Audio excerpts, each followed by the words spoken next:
Hello everyone, स्वागत है बेटा आप सबका हमारे इस नए लेक्चर में एप्लीकेशन ऑफ डेरिवेटिव के। और बच्चों आपको याद होगा कि एप्लीकेशन ऑफ डेरिवेटिव में पूरी थ्योरी कंप्लीट हो चुकी है, क्वेश्चंस की प्रैक्टिस चल रही है और आज बेटा सेकंड लास्ट लेक्चर है एओडी का। इसके बाद सिर्फ मैं एक लेक्चर और पोस्ट करूंगा जिसमें भी पूरे क्वेश्चंस ही होंगे और उसके बाद फिर अपन अपना नया चैप्टर स्टार्ट करेंगे। तो चलिए बेटा आज का लेक्चर अपन स्टार्ट करते हैं, लेकिन स्टार्ट करने के पहले आप में से जितने भी बच्चों ने अभी तक हमारे टेलीग्राम चैनल को ज्वाइन नहीं किया है, आप सबसे बच्चों ये एक हम्बल रिक्वेस्ट है मेरा कि आप हमारे टेलीग्राम चैनल से जुड़िए, जिसका ज्वाइनिंग लिंक आपको नीचे डिस्क्रिप्शन बॉक्स पर दिखाई दे रहा होगा। हमारे टेलीग्राम चैनल को बच्चों ज्वाइन करने से आपको दो फायदे होंगे। जो फर्स्ट एडवांटेज है वो ये है कि बेटा कई बार ऐसा होता है कि क्योंकि मैं एक दिन में मल्टीपल लेक्चर्स पोस्ट करता हूं तो बच्चों का कोई ना कोई लेक्चर छूट जाता है। आइडियली एक दिन में एक यूट्यूब शॉर्ट, एक क्लास 11th का वीडियो और एक क्लास 12th का वीडियो, ये 3 वीडियोस में प्रयास करता हूं कि मैं आपके लिए डालूं। लेकिन क्योंकि कई बार बच्चों का कोई ना कोई लेक्चर मिस हो जाता है, इस वजह से हमने हमेशा ये हैबिट रखी है कि जब भी यूट्यूब पर बच्चों कोई एक वीडियो पोस्ट होता है इमीडिएटली उसका एक क्रिएटिव टेलीग्राम चैनल पर भी आता है और उससे आप सारे बच्चों को हमेशा इस बात की जानकारी रहती है कि कौन से दिन कितने बजे किस टॉपिक पे एक नया लेक्चर पोस्ट किया गया है, ताकि आपका कभी भी कोई भी लेक्चर छूटे ना और आपकी पढ़ाई बहुत बढ़िया तरीके से हो पाए।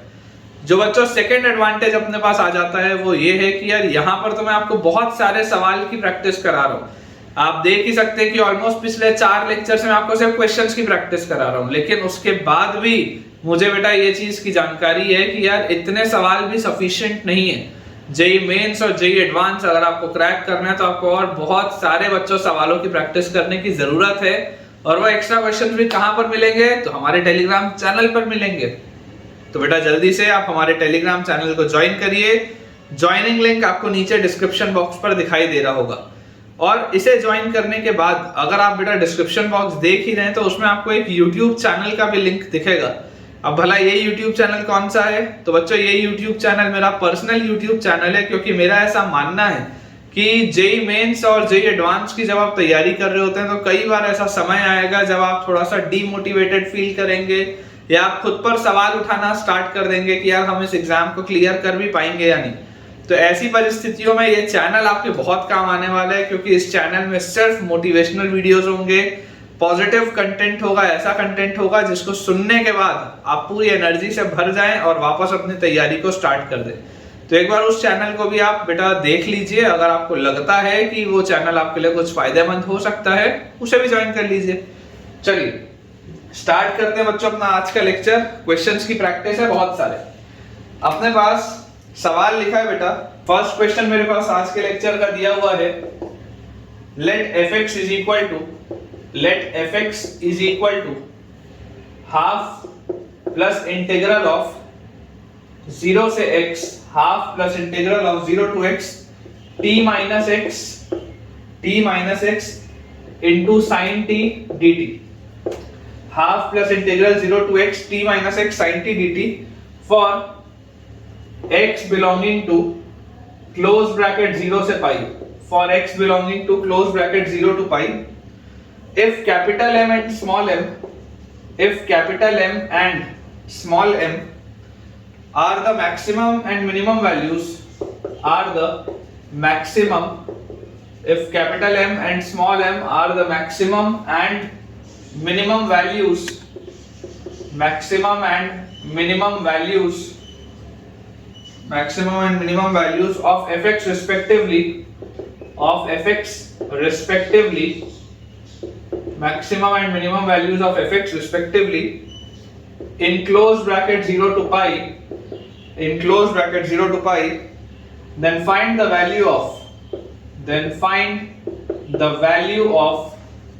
then find the value of capital M minus small m। ये अपने पास बच्चों सवाल दिया हुआ है। देखिए जैसे बच्चों इसको अपन सॉल्व करेंगे, अपने पास सबसे पहले अपन fx फंक्शन को लिखते हैं। fx हमारे पास दिया हुआ है half plus integral 0 to x t minus x multiplied by sin t dt, ये अपने पास लिखा हुआ है। और x का बेटा वेरिएशन आपके पास दिया हुआ है 0 से पाई। मैं आपको ये बोलता हूँ कि यार इसको पहले अपन थोड़ा सा सिंप्लीफाई करते हैं। अगर अपन इसको थोड़ा सा सिंप्लीफाई करें तो इसको आप लिख सकते हैं half plus integral 0 to x t sin t dt, t sin t dt और minus integral x sin t dt from 0 to x, ये अपने पास लिखा हुआ है। और इसमें बच्चों आप ध्यान से देखो कि ये जो x है बेसिकली वो इसके लिए तो कांस्टेंट की तरह बिहेव करेगा यहाँ पे, क्योंकि sin t dt है, वेरिएशन जो है वो t में, तो ये जो x होगा ये कांस्टेंट की तरह बिहेव करेगा, तो ये x अपन बाहर निकाल सकते हैं। और यहाँ पर तो ये t sin t लगा हुआ है, यहाँ पर आप आइलेट लगा लेंगे, ठीक है ना। आप बेटा यहाँ पर आइलेट लगा लेंगे तो आइलेट का इंटीग्रेशन जो बाय पार्ट्स होता है, तो बाय पार्ट्स का अगर आप बेटा कंसेप्ट लगाएंगे तो आइलेट के हिसाब से अलजेब्रिक फंक्शन आप पहले लेंगे और ट्रिग्नोमेट्रिक फंक्शन आप सेकंड फंक्शन लेंगे, ठीक है। ये आपके पास आ जाएगा फर्स्ट फंक्शन, तो अपने पास इसका इंटीग्रेशन आ जाएगा fx is equal to half plus ये आ जाएगा क्या, first function into integral of second function, तो इंटीग्रल ऑफ सेकंड फंक्शन आ जाएगा माइनस t cos t, ठीक है। First function into integral of second function minus complete integral of derivative of first खत्म into integral of second will be minus cos t dt, और ये minus का यहाँ पर आ जाएगा प्लस, ये अपने पास आ जाता है। लिमिट अपने पास है from 0 to x minus x into यहाँ sin t का इंटीग्रल होता है बेटा माइनस cos t, तो ये प्लस हो जाएगा, this will be cos t from 0 to x, ये लिखा हुआ है। तो यार यहाँ से अपने पास fx क्या आ जाता है, fx comes out to be half plus यहाँ पर बच्चों देखो लिखा हुआ है माइनस t cos t, और cos का इंटीग्रेशन होता है sin, तो प्लस sin t, और लिमिट अपने पास यहाँ पर डली हुई है फ्रॉम 0 to x, और यहाँ पर अगर हम देखेंगे तो x कांस्टेंट है, t की जगह x डालेंगे तो cos x माइनस 0 डालेंगे तो cos 0 होता है 1, ये चीज आ गई। अब यहाँ से बेटा देखिए फाइनली आपके पास fx क्या आ रहा है, finally fx comes out to be half plus x अगर यहाँ पर रखेंगे अपन तो x रखते ही अपने पास आ जाएगा minus x cos x plus sin x, ठीक है। और 0 जैसे रखेंगे तो माइनस, यहाँ पर 0 रखोगे तो ये खत्म, 0 रखोगे तो ये भी खत्म, तो माइनस 0 और प्लस x cos x और माइनस x, इसको ओपन अप कर देंगे, ये आ जाएगा। तो फाइनली हमारे पास क्या लिखा है, fx हमारे पास लिखा हुआ है हाफ और माइनस x cos x और प्लस sin x, और उसके बाद प्लस x cos x और माइनस x, तो ये x cos x और माइनस x cos x भी कट गया। तो मेरे पास कुल मिला के बच्चों fx जो है वो पूरा का पूरा सिंप्लीफाई होके क्या आ जाता है, fx पूरा का पूरा सब कुछ कट कटा के आ जाता है हाफ और plus sin x minus x, एक बार चेक कर लेते हैं, half plus sin x minus x, बिल्कुल सही, ये अपने पास fx आ जाएगा।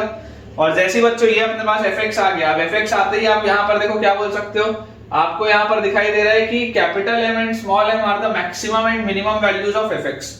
तो अगर आपको मैक्सिमम और मिनिमम वैल्यूज की बात करनी है तो अब आप इसका डेरिवेटिव देखेंगे तो f डैश x हमारे पास क्या आएगा, f डैश x की बच्चों वैल्यू हमारे पास यहाँ से आ जाएगी हाफ का डेरिवेटिव खत्म और sin x का डेरिवेटिव cos x और x का डेरिवेटिव 1, ये अपने पास आ गया cos x माइनस 1।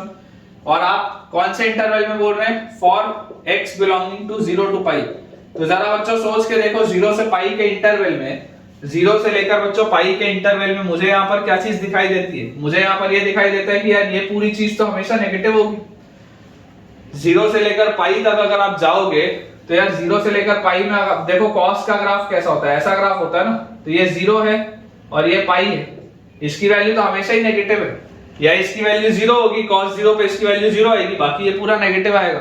तो अगर ये बेटा नेगेटिव आएगा मतलब this will be less than और इक्वल टू 0, आप ऐसा बोल सकते हैं 0 से पाई में।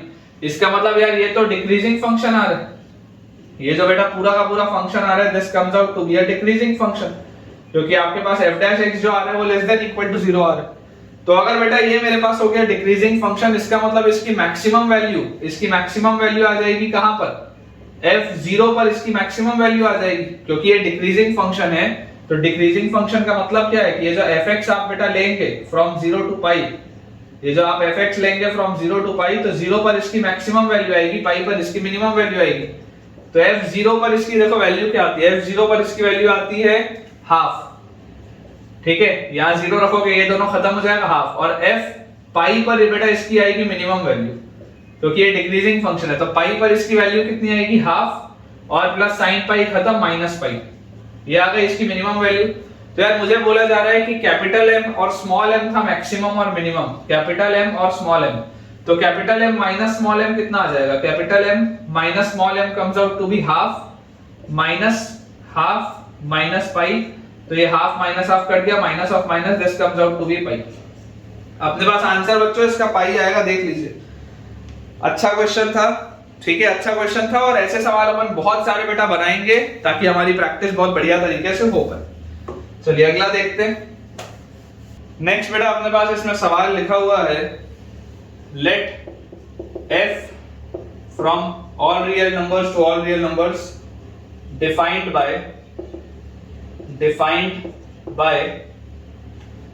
fx is equal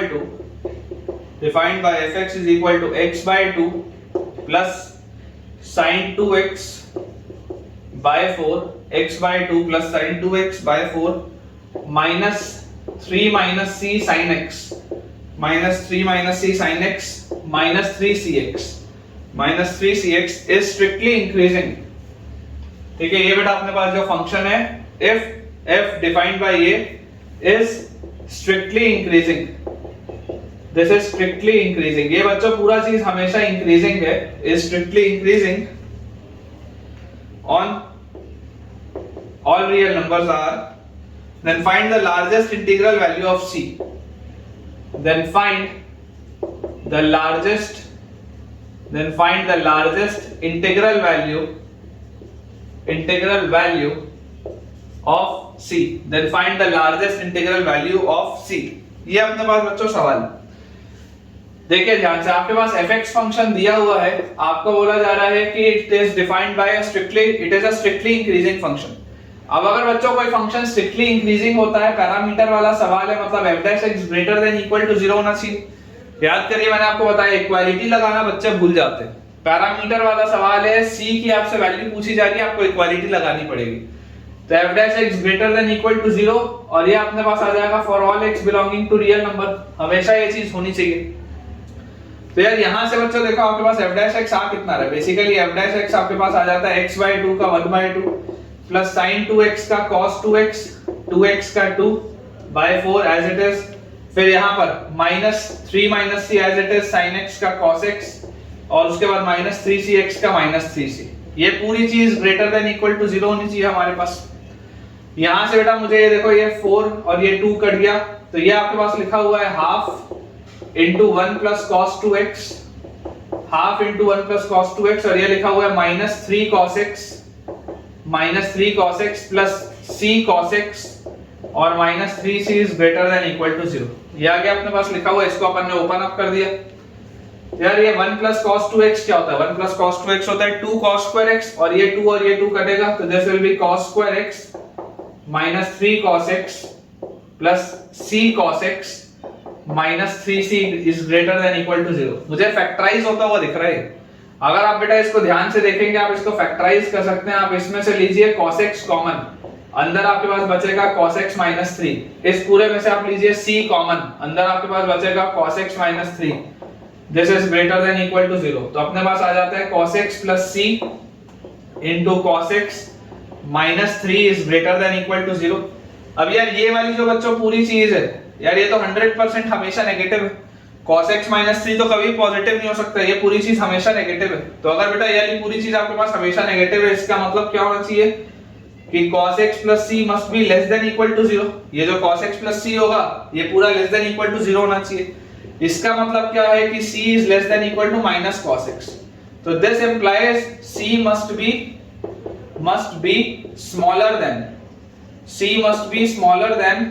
the minimum value of cos x minus cos x must be smaller than the minimum value, c must be smaller than the minimum value of minus cos x। Minus cos x की सबसे छोटी value से भी ये छोटा होना चाहिए। तो इसकी सबसे छोटी वैल्यू क्या होगी, इसकी सबसे छोटी वैल्यू आपके पास आनी चाहिए -1। ये जो माइनस cos x है इसकी सबसे छोटी वैल्यू -1 आनी चाहिए, मतलब c की वैल्यू -1 या उससे छोटी होनी चाहिए। तो अगर बेटा c की वैल्यू -1 या उससे छोटी होनी चाहिए, इसका मतलब देखो क्या बोला जा रहा है, is defined by it is a strictly increasing on r, then find the largest integral value of c।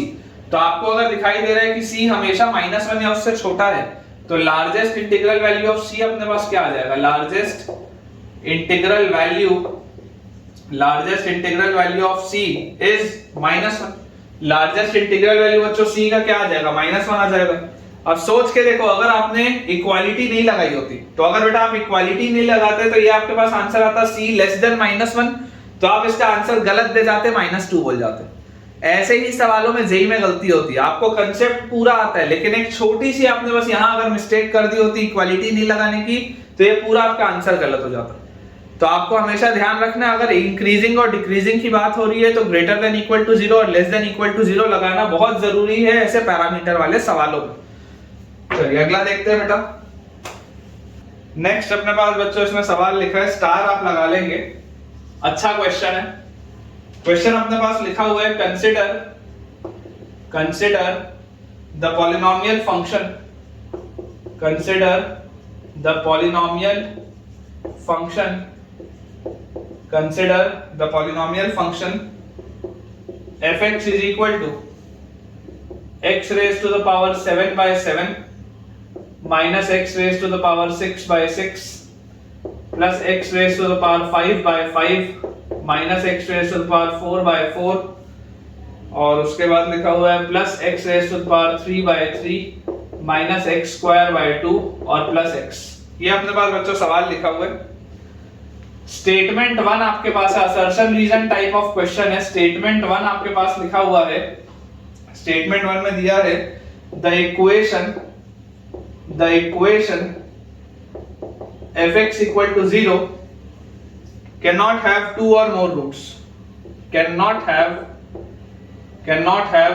two or more roots, cannot have two or more roots। ये अपने पास है पहला स्टेटमेंट। और जो बच्चों सेकंड अपने पास स्टेटमेंट दिया हुआ है, स्टेटमेंट 2 अपने पास इसमें लिखा हुआ है Rolle's theorem is not applicable, roles theorem is not applicable, roles theorem is not applicable for y equal to fx, roles theorem is not applicable for y equal to fx on any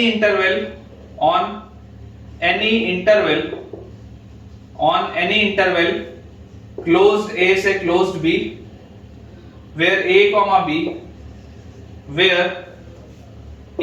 b belongs to real number। ये अपने पास बच्चों इसमें दो statement दिए हुए हैं। Statement option में आपको बता देता हूं, आपको स्टेटमेंट असर्शन रीजन वाले बच्चों जो क्वेश्चन होता है आपको पता ही होगा। स्टेटमेंट जो पहला ऑप्शन होता है वो होता है स्टेटमेंट 1 सही है, स्टेटमेंट 2 सही है एंड स्टेटमेंट 2 एक्सप्लेन्स स्टेटमेंट 1, ये पहला ऑप्शन होता है। फिर सेकंड ऑप्शन होता है स्टेटमेंट 1 सही है, स्टेटमेंट 2 सही है, statement 2 do not explain, statement 2 do not explain statement 1, ये सेकंड ऑप्शन होता है। थर्ड ऑप्शन होता है स्टेटमेंट 1 सही है, स्टेटमेंट 2 गलत है। फोर्थ ऑप्शन होता है स्टेटमेंट 1 गलत है, स्टेटमेंट 2 सही। ये अपने पास बच्चों चार ऑप्शन इसके दिए हुए हैं, इसे अपने को सॉल्व करना है। काफी बढ़िया ये सवाल है, स्टार इसमें लगा लीजिए बेटा। अब देखो बच्चों, अगर आप इसको समझने की कोशिश करोगे तो यार मैं आपको बोलता हूं कि आपको ये एक पॉलिनोमियल फंक्शन दिख रहा है, दिया भी हुआ है। क्लियरली आपको यहां से ऑब्जर्वेशन क्या है, अप्रोच में आपको बता रहा हूं, क्लियरली आपको यहां पे दिखाई दे रहा है x equal to 0 is a root. मतलब ये सबसे पहला ऑब्जर्वेशन है कि x equal to 0 इसका एक रूट है। आप जैसे x equal to 0 डालोगे ये पूरी चीज 0 हो जाएगी, तो x equal to 0 तो इसका एक रूट है, मतलब इसका एक रूट तो है 0 पर। लेकिन उसके बाद आप देखोगे लिखा हुआ है the equation fx equal to 0 cannot have two or more roots, Rolle's theorem is not applicable for y equal to fx on any interval where a comma b belongs to real number। मैं आपको बेटा इसका खतरनाक approach बताता हूं, आप समझने की कोशिश करिए। f dash x क्या आएगा, जैसे आप इसका डेरिवेटिव करेंगे f dash x आपके पास आ जाएगा 7 नीचे, तो this will B x raised to the power 6, फिर -6 नीचे तो -x raised to the power 5 plus x raised to the power 4 minus x raised to the power 3, फिर plus x raised to the power 2 minus x, यहां से आएगा -x और +1, ये अपने पास आएगा f dash x।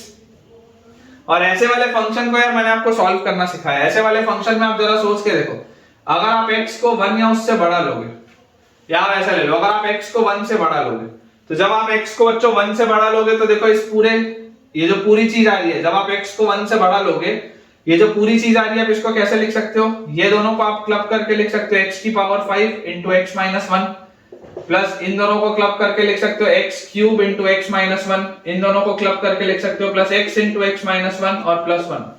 तो यहाँ पे आपको क्लियरली दिखाई दे रहा है कि जब x 1 से बड़ा होगा, ये जो पूरी चीज है ये पॉजिटिव है, जब x बच्चों 1 से बड़ा होगा तो ये भी पॉजिटिव, ये भी पॉजिटिव, ये भी पॉजिटिव, ये पूरी चीज पॉजिटिव है। तो this implies f dash x is greater than 0 when x is greater then 1। अगर x 1 से छोटा होगा, ये सब मैं आपको बेटा पहले पढ़ाया हूं, जब x 1 से छोटा होगा तो आप इसको उल्टा देखो, जब x 1 से छोटा होगा अब आप इसको उल्टे साइंस में देखो। अभी आपने सीधा सीधा देखा था, अब आप इसको उल्टा देखो, पीछे से देखना चालू करो। जब x 1 से छोटा होगा तो ये लिखा हुआ है 1 माइनस एक्स, प्लस इन दोनों में से आपने x स्क्वायर बाहर निकाला तो अगेन 1 माइनस एक्स, फिर इन दोनों में से आपने x की पावर 4 बाहर निकाला तो अगेन 1 माइनस एक्स, और प्लस x की पावर 6 लिखा है।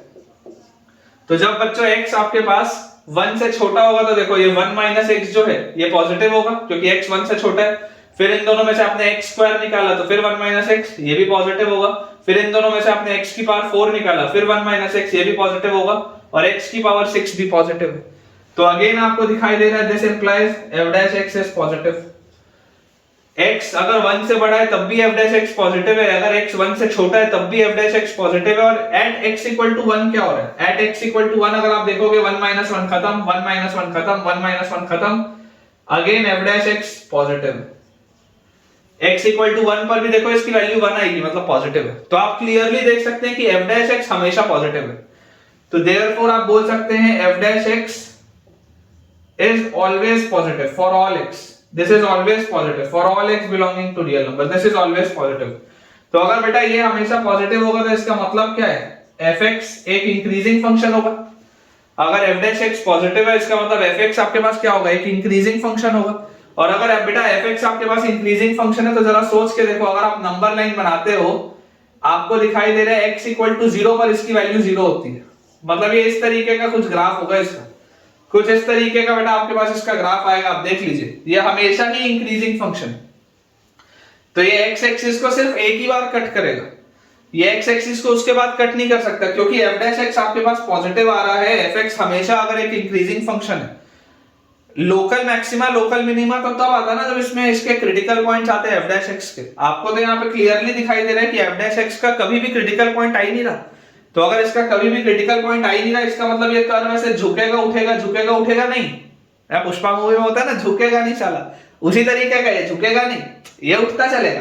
तो अगर बेटा ये उठता जा रहा है उठता जा रहा है तो आप समझने की कोशिश करो कि ये हमेशा इंक्रीजिंग है। ये x एक्सिस को कितनी दफे काटेगा? ये x एक्सिस को सिर्फ एक बार काटेगा। कहां पर काटेगा? x इक्वल टू 0 पर, आपको दिखाई दे रहा है। तो अब देखो आप स्टेटमेंट पढ़ो, क्या लिखा है? The equation fx equal to 0 can not have 2 or more roots. इसके 2 या 2 से अधिक रूट्स नहीं हो सकते। क्लियर बात है, बिल्कुल सही बात। दिस स्टेटमेंट इज ट्रू, बिल्कुल सही बात है। इसके भाई साहब 2 या 2 से अधिक रूट्स नहीं हो सकते, इसका सिर्फ एक रूट हो सकता है, only one root. Can not have 2 or more roots, बिल्कुल सही है। अगला लिखा है Rolle's theorem is not applicable for y equal to fx। देखो फंक्शन कंटीन्यूअस है, फंक्शन डिफरेंशिएबल भी है, लेकिन अगर फिर भी बोला जा रहा है कि Rolle's theorem is not applicable, तो Rolle's theorem is not applicable for y equal to fx on any interval a to b where a, b belongs to real number. बिल्कुल सही बात है, क्योंकि रोल्स थ्योरम लगाने के लिए fa का वैल्यू fb के बराबर होना चाहिए था। यहां पर क्लियरली आपको दिख रहा है कि fa का वैल्यू fb के बराबर जीवन में कभी नहीं हो सकता। fa का वैल्यू fb के बराबर जीवन में कभी भी नहीं हो सकता, क्योंकि ये हमेशा इंक्रीजिंग फंक्शन है, सेम वैल्यू तो आएगी ही नहीं कभी। तो ये बात भी बिल्कुल सही है। This is also true, statement 2 is also true कि रोल्स थ्योरम आप अप्लाई कर ही नहीं सकते। और रोल्स थ्योरम आप अप्लाई नहीं कर सकते, वो क्यों आप अप्लाई नहीं कर पा रहे हो? क्योंकि ये कर्व कभी झुक नहीं रहा है, ये कर्व कभी झुक नहीं रहा, तभी तो आप रोल्स थ्योरम लगाते। अगर ये कर्व बेटा बेंड हो रहा होता तो रोल्स थ्योरम लग जाता। अभी कर्व बेंड नहीं हो रहा, मतलब रोल्स थ्योरम नहीं लगेगा। इसका मतलब आपका fx क्या था? इसके कभी भी 2 से ज्यादा रूट्स नहीं आएंगे। तो बिल्कुल सही बात है, स्टेटमेंट 1 भी सही है, स्टेटमेंट 2 भी सही है, और स्टेटमेंट 2 सही तरीके से उसको एक्सप्लेन भी कर रहा है। आप आराम से कोरिलेट कर सकते हैं। ये जो प्रॉपर एक्सप्लेनेशन वाला होता है ना बेटा, कई सारे बच्चों को इसमें कंफ्यूजन होता है कि सर A कब लगाएंगे और B कब लगाएंगे। मैं आपको बेस्ट तरीका बता रहा हूं। A आप हमेशा तब लगाओगे जब आप 2 स्टेटमेंट्स को जोड़ सकते हो। अगर आप 2 स्टेटमेंट्स को आपस में कनेक्ट कर सकते हो, हमेशा आंसर A होगा। और मेरे हिसाब से ये बहुत बढ़िया कंसेप्ट था। अगर आपको अच्छा लगा हो तो मुझे कमेंट्स में जरूर शेयर करें। नेक्स्ट अपने पास बच्चों जो इसमें सवाल लिखा हुआ है उसमें दिया है the function fx is equal to integral 0 to x square t square minus 1 divided by e raised to the power t plus 1 dt, ये अपने पास है। The function fx is equal to integral 0 to x square t square minus 1 by e raised to the power t plus 1 dt has, चार option बच्चों मैं आपको इसमें लिख देता हूं।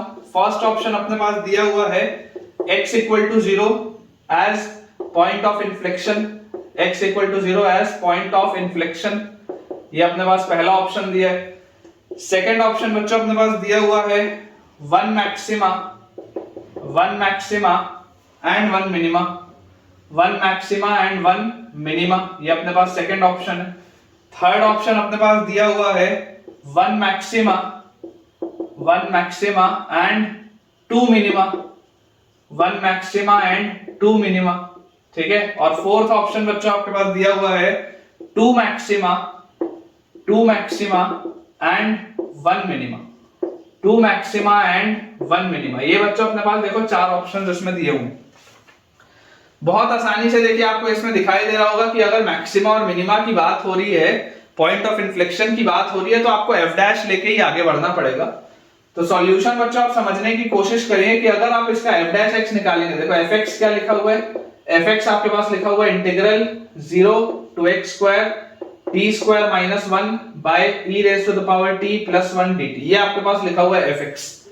अब अगर बेटा मैं लेबनिट्ज रूल लगाऊं और लेबनिट्ज रूल के थ्रू मैं इसका बोलूं कि डिफरेंशिएशन करो, तो f डैश x आप क्या बोलोगे, f dash x will be, यहां t की जगह x स्क्वायर आएगा तो x स्क्वायर का स्क्वायर मतलब x की power 4 minus 1 by e raised to the power x square plus 1 और फिर x स्क्वायर का डिफरेंशिएशन 2x, यही आएगा लेबनिट्ज रूल से।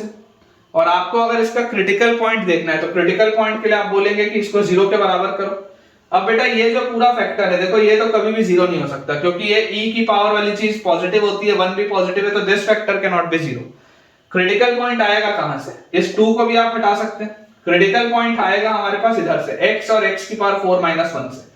तो मैं आपको बोलता हूं आप इसको लिखो ऐसे, x की पावर 4 minus 1 को आप लिखो x square minus 1 into x square plus 1 और उसके साथ लिखा हुआ है x, ये इक्वल टू 0 होना चाहिए, ये वाला ही फैक्टर कभी 0 नहीं हो सकता, x स्क्वायर प्लस 1 वाला। तो क्रिटिकल पॉइंट बच्चों मुझे आता हुआ यहां पर दिखाई देता है -1 0 एंड प्लस 1, -1 0 एंड प्लस 1, ये तीन बेटा मेरे पास क्रिटिकल पॉइंट्स आ रहे हैं। अब थोड़ा ध्यान से आप ऑब्जर्व करो कि अपन ने कहीं पर भी साइन का ऊपर नीचे कुछ प्रॉब्लम नहीं किया है, तो मेरे हिसाब से 1 के आगे ये फंक्शन इंक्रीजिंग होना चाहिए, पॉजिटिव आएगा 1 से बड़े में, ठीक है। 0 से 1 में क्योंकि कहीं पर भी इवन पावर नहीं है तो 0 से 1 में ये फंक्शन डिक्रीज होना चाहिए, फिर -1 से 0 में अगेन ये फंक्शन इंक्रीज होना चाहिए और -1 के पहले ये फंक्शन डिक्रीज होना चाहिए। तो ऐसा W जैसा बनेगा, डिक्रीजिंग फिर इंक्रीजिंग फिर इंक्रीजिंग, मतलब ये फिर डिक्रीजिंग फिर इंक्रीजिंग, इस तरीके से।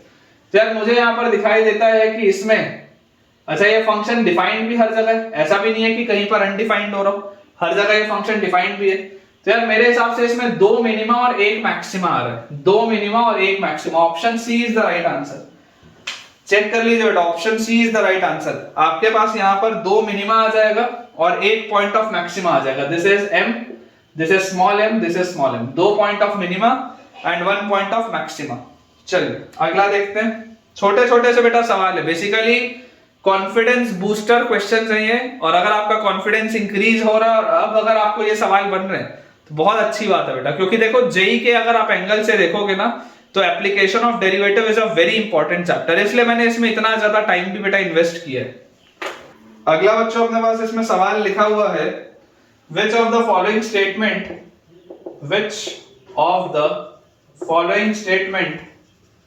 which of the following statement is true for the function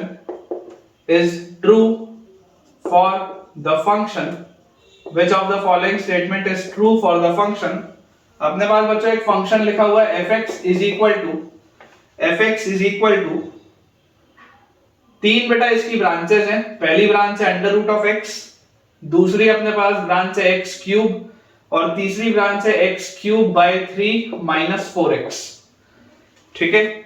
ये वाली ब्रांच है for x greater than equal to 1, ये है बिटवीन 0 एंड 1, और ये वाली बेटा अपने पास ब्रांच है फॉर x लेस देन 0। इसके बेटा चार ऑप्शंस मैं आपके लिए ऑप्शंस नोट कर देता हूं। देखिए बच्चों मैंने आपके लिए ऑप्शंस लिख दिए हैं चारों। अपने पास देखो क्या लिखा हुआ है, which of the following statement is true for the function this. आपके पास इसका देखो ग्राफ बनाना पड़ेगा, ठीक है। आपके पास 3 ब्रांचेस हैं, आपको इसका ग्राफ बनाना पड़ेगा। और आप यहां पर बच्चों देखो ध्यान से ऑब्जर्व करो। आप अगर इसको ध्यान से ऑब्जर्व बेटा करोगे तो आपको यहां से दिखाई देता है कि मोनोटोनिकली इंक्रीजिंग है, कि एफ डैश एक्स एग्जिस्ट नहीं कर रहा है, मतलब कि ये वाला आपको बोल रहा है कि ये डिफरेंशिएबल नहीं है 3 पॉइंट्स पे। ये आपका बोल रहा है कि एफ डैश एक्स का साइन चेंज होता है, मतलब कि एफ एक्स इंक्रीजिंग डिक्रीजिंग है। और ये बोलता है कि बेटा एक्सट्रीम वैल्यूज आएगा 2 पॉजिटिव वैल्यूज पे। ये सारी चीजों पर चर्चा कब होगी, जब हम इसका ग्राफ बनाए। तो सबसे पहले बेटा अपन देखो इसका ग्राफ ऑब्जर्व करते हैं। हमें यहां पर बोला जा रहा है कि ग्राफ अगर आप इसका ध्यान से देखें, अगर बेटा आप इसका ग्राफ ध्यान से देखें तो आपको यहां पे दिखाई देता है कि x लेस देन 0 के लिए जब नेगेटिव x होगा तो ये एक क्यूबिक दिख रहा है। ये बेटा ये वाली ब्रांच आपको एक क्यूबिक दिख रही है। इस क्यूबिक को अगर आप डिफरेंशिएट करोगे तो 3 से 3 कटेगा तो ये आ जाएगा x स्क्वायर माइनस 4, मतलब इसके फैक्टर्स आएंगे x minus 2 into x plus 2। मतलब कि आप समझो बेटा कि जैसे आप नंबर लाइन अगर बना के देखते तो ये -2 आता है, ये +2 आता, पॉजिटिव नेगेटिव पॉजिटिव। तो -2 तक आपका ये जो फंक्शन है ये इंक्रीजिंग है, और -2 के बाद ये फंक्शन जो है वो डिक्रीजिंग है। -2 पर इसकी वैल्यू आती कितनी, तो अगर आप फंक्शन की वैल्यू निकालते -2 पे, ठीक है, यहां पर अपन इसको सॉल्व कर रहे हैं। अगर आप फंक्शन की वैल्यू बच्चों -2 पर निकालते तो -2 पर इसकी वैल्यू आती -2 का क्यूब बाय 3, और -2 इंटू -4 इज +8। तो ये अपने पास आ जाता 8 -8 बाय 3, पॉजिटिव आता, पॉजिटिव वैल्यू आता। मतलब कि इसका ग्राफ देखो कुछ ऐसा होगा कि यार यहां पर अगर आपके पास होगा -2 तो ये फंक्शन की वैल्यू बच्चों यहां से -2 तक ऐसे इंक्रीज कर रही है। फंक्शन की वैल्यू इस तरीके से -2 तक इंक्रीज कर रही है, फिर -2 से लेकर 0 तक आपके बेटा फंक्शन की वैल्यू डिक्रीज करेगी। 0 पर इसकी वैल्यू देखो क्या होगी, यहां पर भी ये 0 के करीब जा रहा है, यहां पर भी ये 0 के पर जा रहा है, ठीक है। तो 0 पर बेटा इसकी वैल्यू आएगी 0, मतलब ये -2 पर इसकी वैल्यू आई और 0 तक इसकी वैल्यू ऐसे डिक्रीज कर रही है। -2 पर इसकी वैल्यू देखो कितनी आ रही है, -2 पर इसकी वैल्यू आ जाएगी 8 इंटू 3 24, 24 माइनस 8 is 16, 16 by 3। ये अपने पास वैल्यू इसकी आ जाएगी 16 by 3। फिर 0 तक ये ऐसे डिक्रीज करता हुआ गया, ठीक है। -2 तक ये ऐसे इंक्रीज कर रहा है, इंक्रीज करने के बाद -2 से 2 तक डिक्रीज करता है, लेकिन 0 पर तक ही आपकी ये ब्रांच है तो 0 पर ये डिक्रीज किया। अब एग्जैक्ट 0 पर इसकी वैल्यू 0 है, एग्जैक्ट 0 पर इसकी वैल्यू 0 है। अब इसके बाद जो बेटा ब्रांच चल रही है वो है y = x क्यूब की। तो y = x क्यूब का कर्व कैसा बनता है, अगर आप ध्यान से सोचेंगे तो y = x क्यूब का कर्व कुछ इस तरीके का बनता है। तो अगर बेटा ये आपके पास y = x क्यूब का कर्व है तो देखो ये वाली तो पूरी ब्रांच हट जाएगी यहां से, ये वाली आपकी ब्रांच चलेगी 0 से लेकर 1 तक। तो अगर ये बेटा 0 से लेकर 1 तक आपके पास ब्रांच चल रही है तो 1 यहां पर कहीं पर होगा। ये 16 by 3 ये 5 है ना, तो 1 यहां पर कहीं पर होगा, मतलब ये यहां तक आपकी ये बस ब्रांच चली। इस तरीके से आपके पास बेटा यहां तक ये ब्रांच इसकी चली। और उसके बाद क्या हो रहा है, उसके बाद बेटा आपको यहां पर देखो दिखाई देता है कि 1 के आगे ये √x की तरह चल रहा है। अब y = √x का ग्राफ कैसा होता है, तो y = √x बच्चों अगर आप देखोगे तो ये x आप हमेशा सिर्फ पॉजिटिव रख सकते हैं और वैल्यू भी पॉजिटिव मिलेगी। तो y = √x का ऐसा ग्राफ होता है। ये जो मैंने डॉटेड लाइन बनाई ना, y = √x का बच्चों इस तरीके से ग्राफ होता है। तो यार अगर आप ध्यान से इसको ऑब्जर्व करो, देखो इसको मैं थोड़ा सा और बेहतर बना देता हूं आपके लिए ताकि आपको कॉम्प्रिहेंड करने में बेटा आसानी हो। देखिए इसको अपन ऐसा करते हैं, यहां पे अपने पास ये ग्राफ बना हुआ है, ठीक है। -2 तक ऐसा ये इंक्रीज किया, -2 से लेकर ये ऐसा डिक्रीज करना चालू हुआ, ठीक है। ये इस तरीके से अपने पास ये दिया हुआ है ऐसा। ये शार्प कॉर्नर नहीं है बेटा, ये शार्प कॉर्नर नहीं है, सिंपल सा मतलब स्मूथ कर्व है। ये डिक्रीज करना चालू हुआ, यहां पर देखो इसकी वैल्यू थी 16 by 3, ठीक है, ये 16 by 3 था। फिर ये डिक्रीज करना चालू किया, फिर ये y = x क्यूब की तरह बेटा ये आपका कर्व बढ़ा 1 तक ये कर्व आपका y = x क्यूब की तरह बढ़ा। और 1 के आगे जो आपके पास ब्रांच चलेगी वो √x की चलेगी। देखो √x की ब्रांच ऐसी होती है, √x की ब्रांच ऐसी होती है, कॉनकेव डाउन होती है। √x की ब्रांच कॉनकेव डाउन होती है, जबकि y = x क्यूब ऐसा कॉनकेव अप होता था। √x की जो ब्रांच होती है वो कॉनकेव डाउन होती है। तो इसके बाद ये ऐसे चलेगा, ठीक है। मतलब यहां तक देखो, यहां तक ऐसा आपके पास ऐसा था। इसको अब मैं थोड़ा और ऐसे बना देता हूं कि आपको समझ में आए। इसको आप ऐसे बना लो, ऐसे आप बना लो ये। तो यहां पर ये इस तरीके की आपकी ब्रांच चली और उसके बाद ये देखो ये आपका बेसिकली इतने से हिस्से में कॉनकेव अप है, फिर यहां से कॉनकेव डाउन हो गया, ठीक है, ये अपने पास बेटा कुछ इस तरीके का इसका ग्राफ आएगा और ये बेसिकली उसके बाद फिर इंक्रीजिंग हो जाएगा, या इसको आप ऐसे बोल सकते हो। इस पैटर्न में अपने पास इसका कुछ ग्राफ आना चाहिए रफ हैंड से अगर अपन बनाए तो। ये आपके पास एक्स एक्सिस है, ये आपके पास वाई एक्सिस है and this is the graph. अब मुझे देखो क्या क्या बोला जा रहा है, it is monotonically increasing for all x. क्या ये हमेशा इंक्रीजिंग है क्या फंक्शन? हमेशा इंक्रीजिंग तो नहीं है, मतलब ऑप्शन ए तो गलत है। उसके बाद देखो क्या बोला जा रहा है, f dash x fails to exist for 3 distinct real values of x. क्या यहाँ पर 3 अलग अलग जगह पर ये फंक्शन डिसकंटिन्यूअस या शार्प कॉर्नर दे रहा है क्या? नॉन डिफरेंशिएबिलिटी और कब होगी? अगर बोला जा रहा है f dash x fails to exist for 3 distinct real values of x, तो या तो डिसकंटिन्यूटी हो या तो शार्प कॉर्नर हो। पहली बात मुझे पता है कि डिसकंटिन्यूटी तो नहीं है, इसमें डिसकंटिन्यूटी तो कहीं नहीं है, कंटिन्यूअस है फंक्शन। क्या शार्प कॉर्नर 3 जगह होगा क्या? मैं अगर बोलता हूं कि चलो मुझे चेक नहीं भी करना, तो मैं ये बोल सकता हूं कि बहुत अगर हुआ तो एक बार शार्प कॉर्नर यहां आ जाएगा, एक बार शार्प कॉर्नर यहां आ जाएगा, और तो कहीं नहीं आएगा। ये पूरे में स्मूथ है, यहां तक में पूरे में स्मूथ है, ये बीच में भी स्मूथ है। तो अगर बहुत भी हुआ, अगर एफ डैश एक्स बेटा फेल भी किया एग्जिस्ट करने पे, तो 2 ही जगह करेगा, इन्हीं 2 जगह पे। उस पे भी अगर मैं अभी हो सकता है चेक करूं तो शार्प कॉर्नर ना आए, तो ये ऑप्शन भी गलत है। f dash x fails to exist for 3 distinct real values of x, ये भी गलत है। फिर लिखा हुआ है f dash x changes its sign twice। f dash x की वैल्यू जो है बेटा वो 2 बार बदल रही है, it changes its sign twice as x varies from -infinity to +infinity।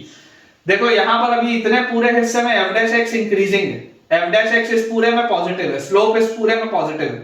फिर यहाँ पर f dash x की वैल्यू 0 हुई और उसके बाद देखो ये स्लोप हो गया नेगेटिव, इतने हिस्से में स्लोप नेगेटिव हो गया, तो एक बार साइन चेंज हुआ, यहाँ पॉजिटिव था यहाँ नेगेटिव हुआ, तो एक बार साइन चेंज हुआ।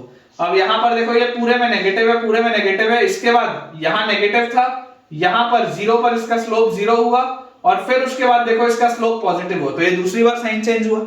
ये पहली बार बेटा ध्यान से देखो, ये आपका जो कर्व है, ठीक है, यहाँ पर अब देखो ये आपके पास बेटा देखो ऐसे f dash x बढ़ रहा है बढ़ रहा है बढ़ रहा है बढ़ रहा है बढ़ रहा है, इस तरीके से यहाँ 0 हुआ और 0 के बाद अब ऐसे डिक्रीज होना चालू हुआ, तो आपके पास ये साइन पॉजिटिव था, फिर इधर आपके पास साइन नेगेटिव है, ठीक है ना, गिरना चालू हो गया ऐसे।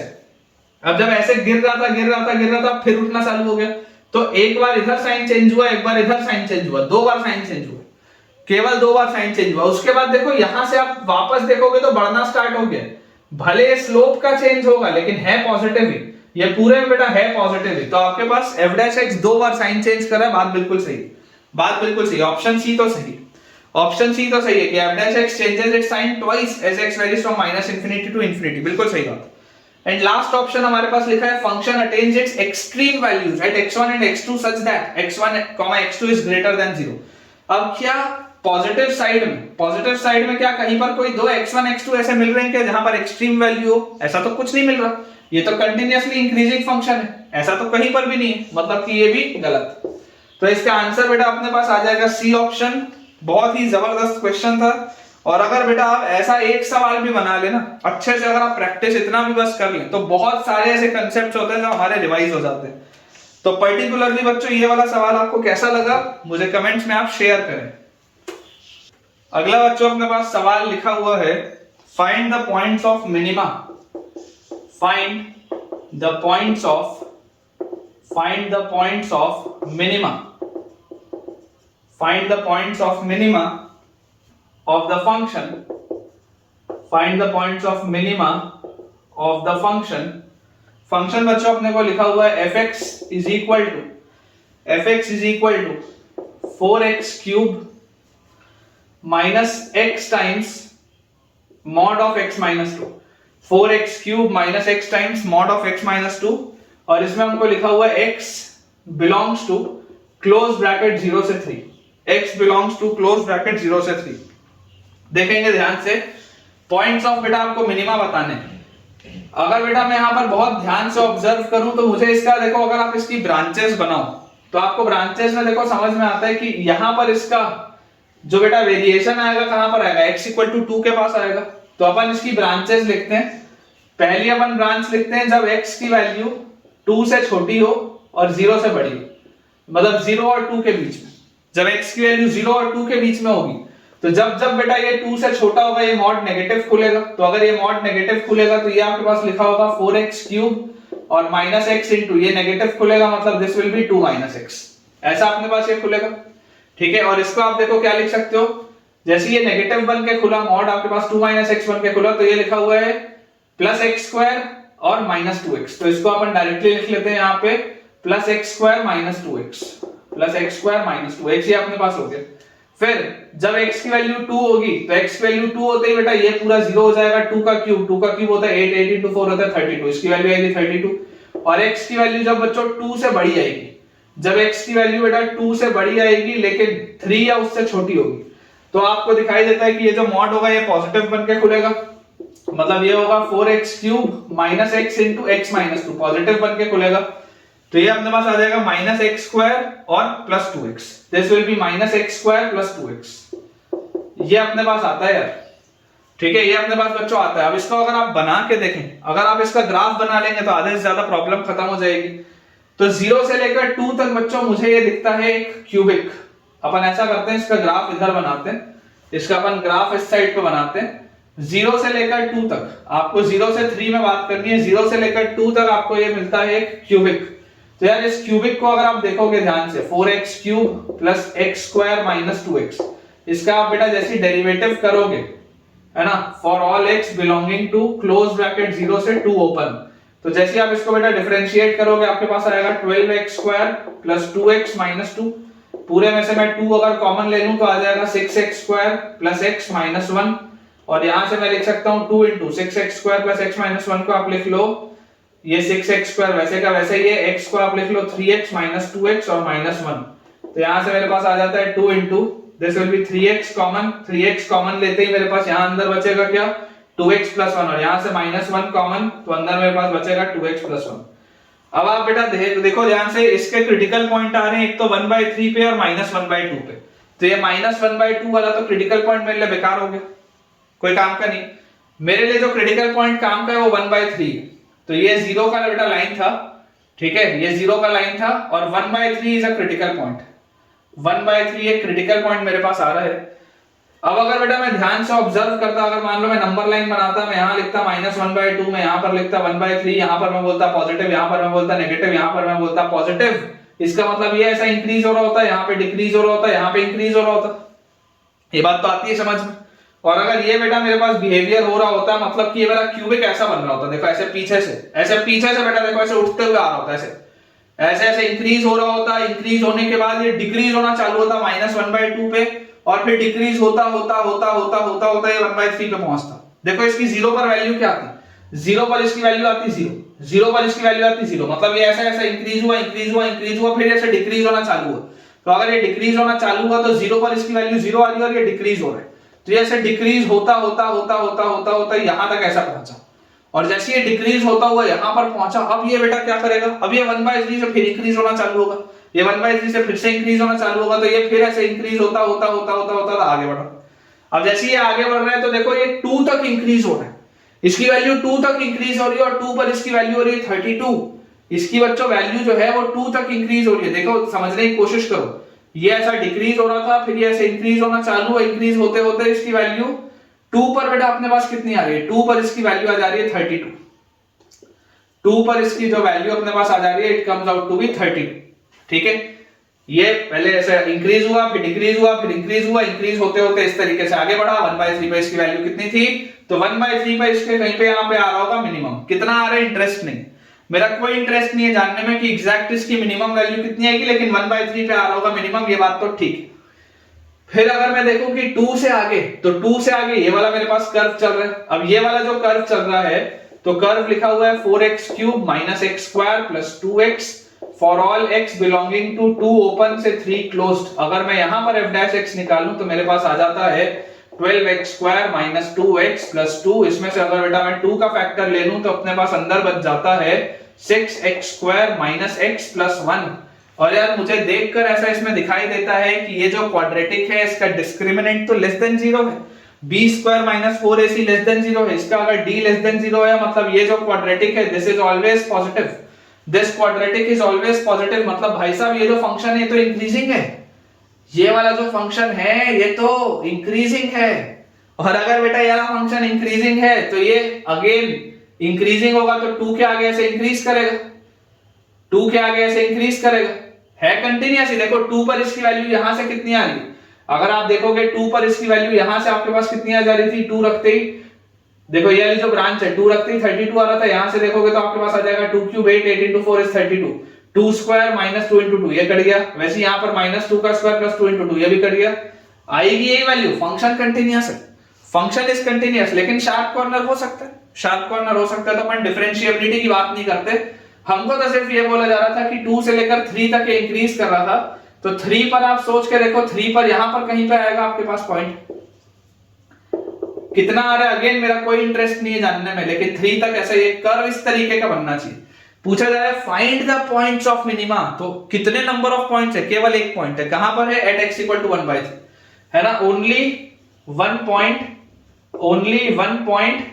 एट x = 1/3, ये अपने पास आंसर आएगा यार इसका, only one point at x = 1/3, x = 1/3 is the only point which is the point of minima.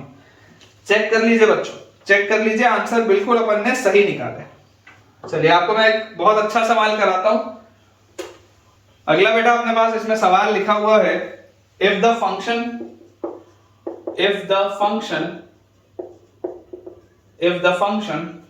fx is equal to t plus 3x minus x square divided by x minus 4, if the function fx is equal to t plus 3x minus x square divided by x minus 4 where t is a parameter,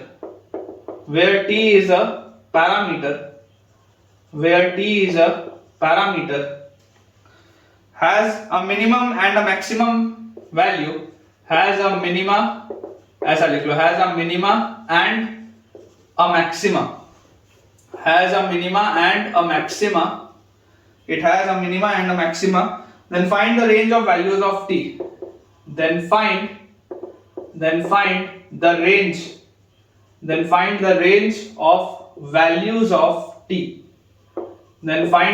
of values of t, ये अपने पास बच्चों देखो सवाल लिखा है, ठीक है, अच्छा क्वेश्चन है, इसमें क्वाड्रेटिक का भी मस्त यूज आएगा, मजा आएगा आपको, देखिए। और यार ये अगर तुमको बेटा सवालों से थोड़ा भी फायदा हो रहा है तो यार मुझे कमेंट में बताओ कि कॉन्फिडेंस इंक्रीज हो रहा है या नहीं, क्योंकि आपके कमेंट से मुझे मोटिवेशन मिलता है, ठीक है, मुझे मोटिवेशन मिलेगा तो मैं इतना शानदार कंटेंट आपके लिए लेके आऊंगा, आपके लिए मेहनत करूंगा और ये इंश्योर करूंगा कि आप सिलेक्ट हो। लेकिन उसके लिए यार आपके कमेंट्स जो हैं वो बिल्कुल बेटा आप मुझे कमेंट में बताइए कि आपको कैसा लग रहा है, आपको फायदा हो रहा है या नहीं हो रहा है इस चैनल से। तो देखिए बेटा ये अपने पास लिखा हुआ है कि if the function fx is equal to this where t is a parameter has a minima and a maxima, अब अगर इसका एक मिनिमा है एक मैक्सिमा है तो क्लियरली आपको दिखाई दे रहा है, clearly fx must have two critical points, fx must have two critical points, इसके बच्चों दो आपके पास आने चाहिए क्रिटिकल पॉइंट्स, तभी तो आप मिनिमा और मैक्सिमा की बात करोगे। अगर आप बोल रहे हो कि इसका एक मिनिमा है इसका एक मैक्सिमा है तो इसका मिनिमा और मैक्सिमा कब होगा, जब क्रिटिकल पॉइंट होगा। तो कितने क्रिटिकल पॉइंट होने चाहिए, दो। तो अगर दो क्रिटिकल पॉइंट होने चाहिए तो आप जरा एक बार f' निकाल के देखें, f' क्या आएगा, f' विल बी नीचे x - 4 का स्क्वायर, यहां पर लिखा x - 4, इसका डेरिवेटिव आपने डिफरेंशिएट किया विद रिस्पेक्ट टू x, अगर आपने डिफरेंशिएट किया विद रिस्पेक्ट टू x तो इसका डेरिवेटिव में t कांस्टेंट है, खत्म, 3x का 3 माइनस x स्क्वायर का माइनस 2x, माइनस ये पूरी चीज एज इट इज, तो t plus 3x minus x square और इसका डिफरेंशिएशन विल बी 1, ये अपने पास आ जाएगा। और आपको बोला जा रहा है कि यार आपके पास अगर इसके दो क्रिटिकल पॉइंट होने चाहिए, मतलब ये पूरी चीज 0 के बराबर होनी चाहिए। क्लियरली आपको एक बात और पता है कि क्योंकि ये आपने fx लिखा हुआ है, क्योंकि बेटा ये आपने fx लिखा हुआ है तो x की वैल्यू कभी भी 4 तो हो ही नहीं सकती, डोमेन के ही बाहर है। x की वैल्यू कभी भी 4 तो हो ही नहीं सकती, डोमेन के ही बाहर है, तो इसको तो आप हटा दो यहां से, ये तो कभी 0 नहीं होगा।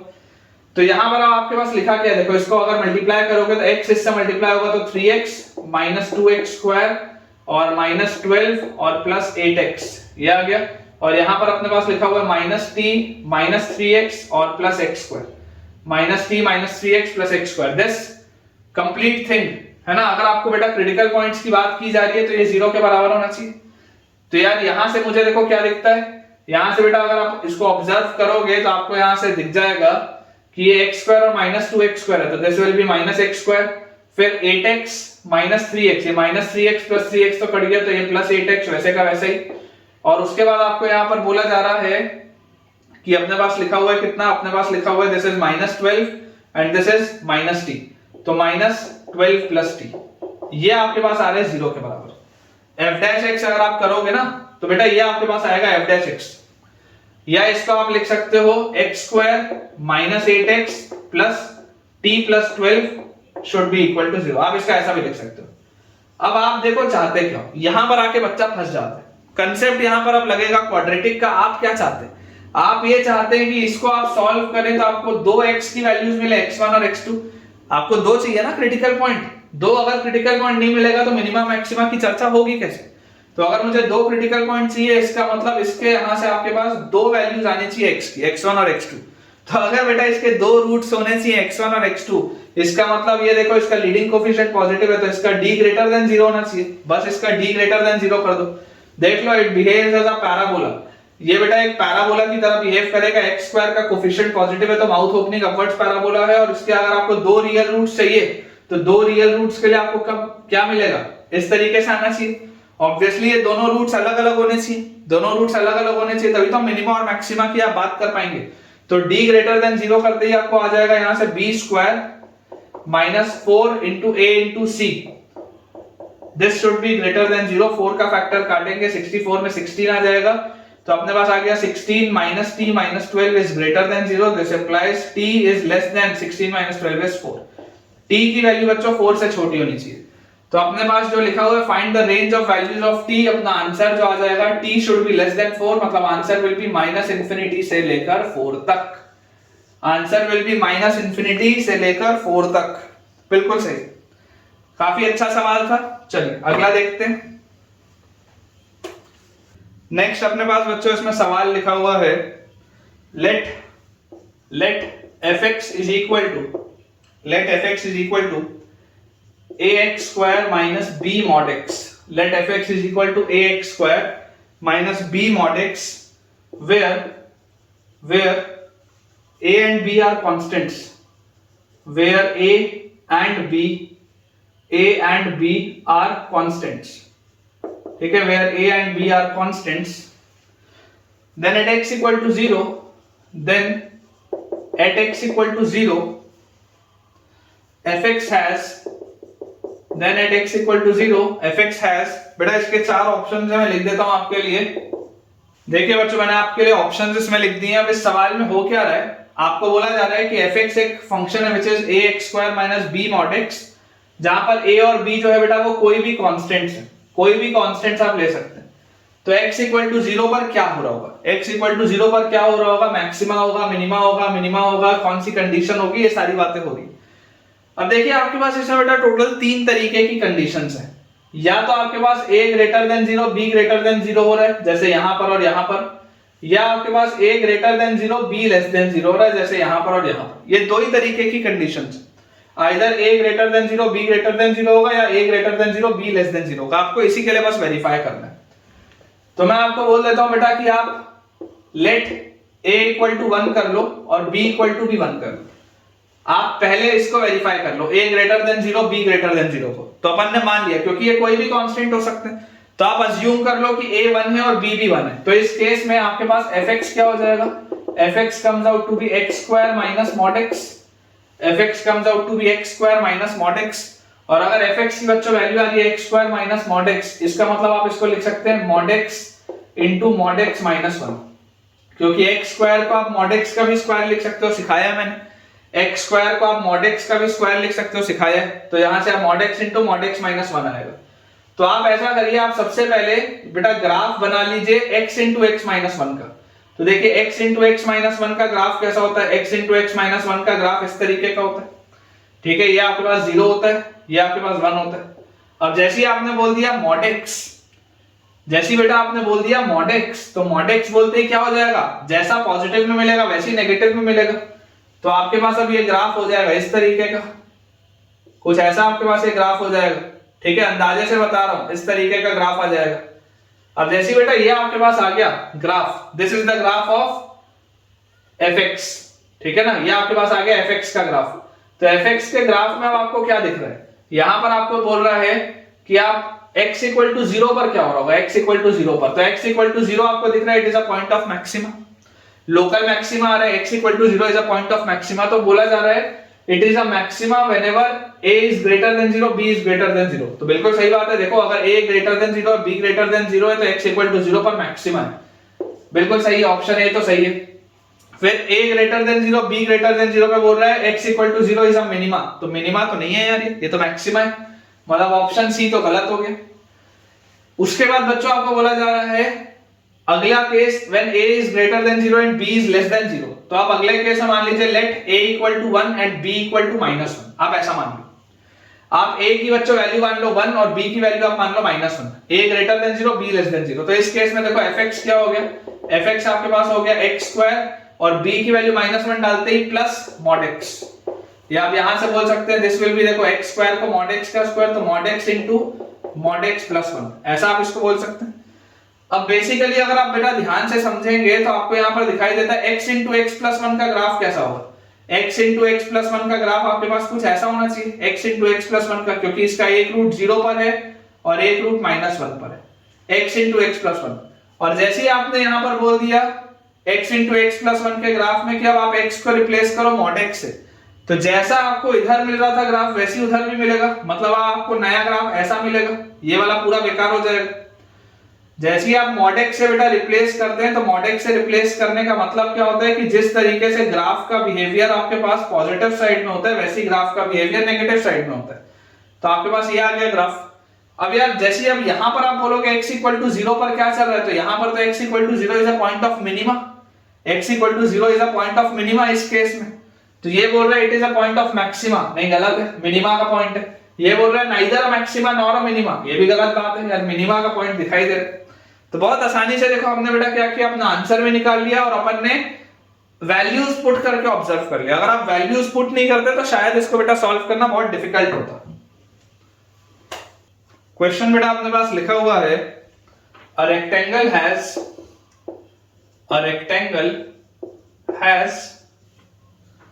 one side on the positive y-axis, has one side on the positive y-axis. A rectangle has one side on the positive y-axis and one side on the positive x-axis, and one side on the positive x-axis.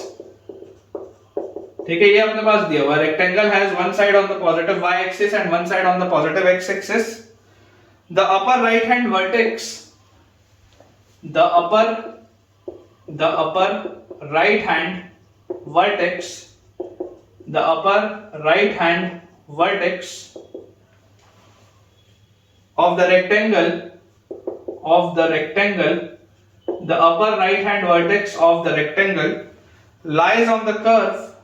of the rectangle lies on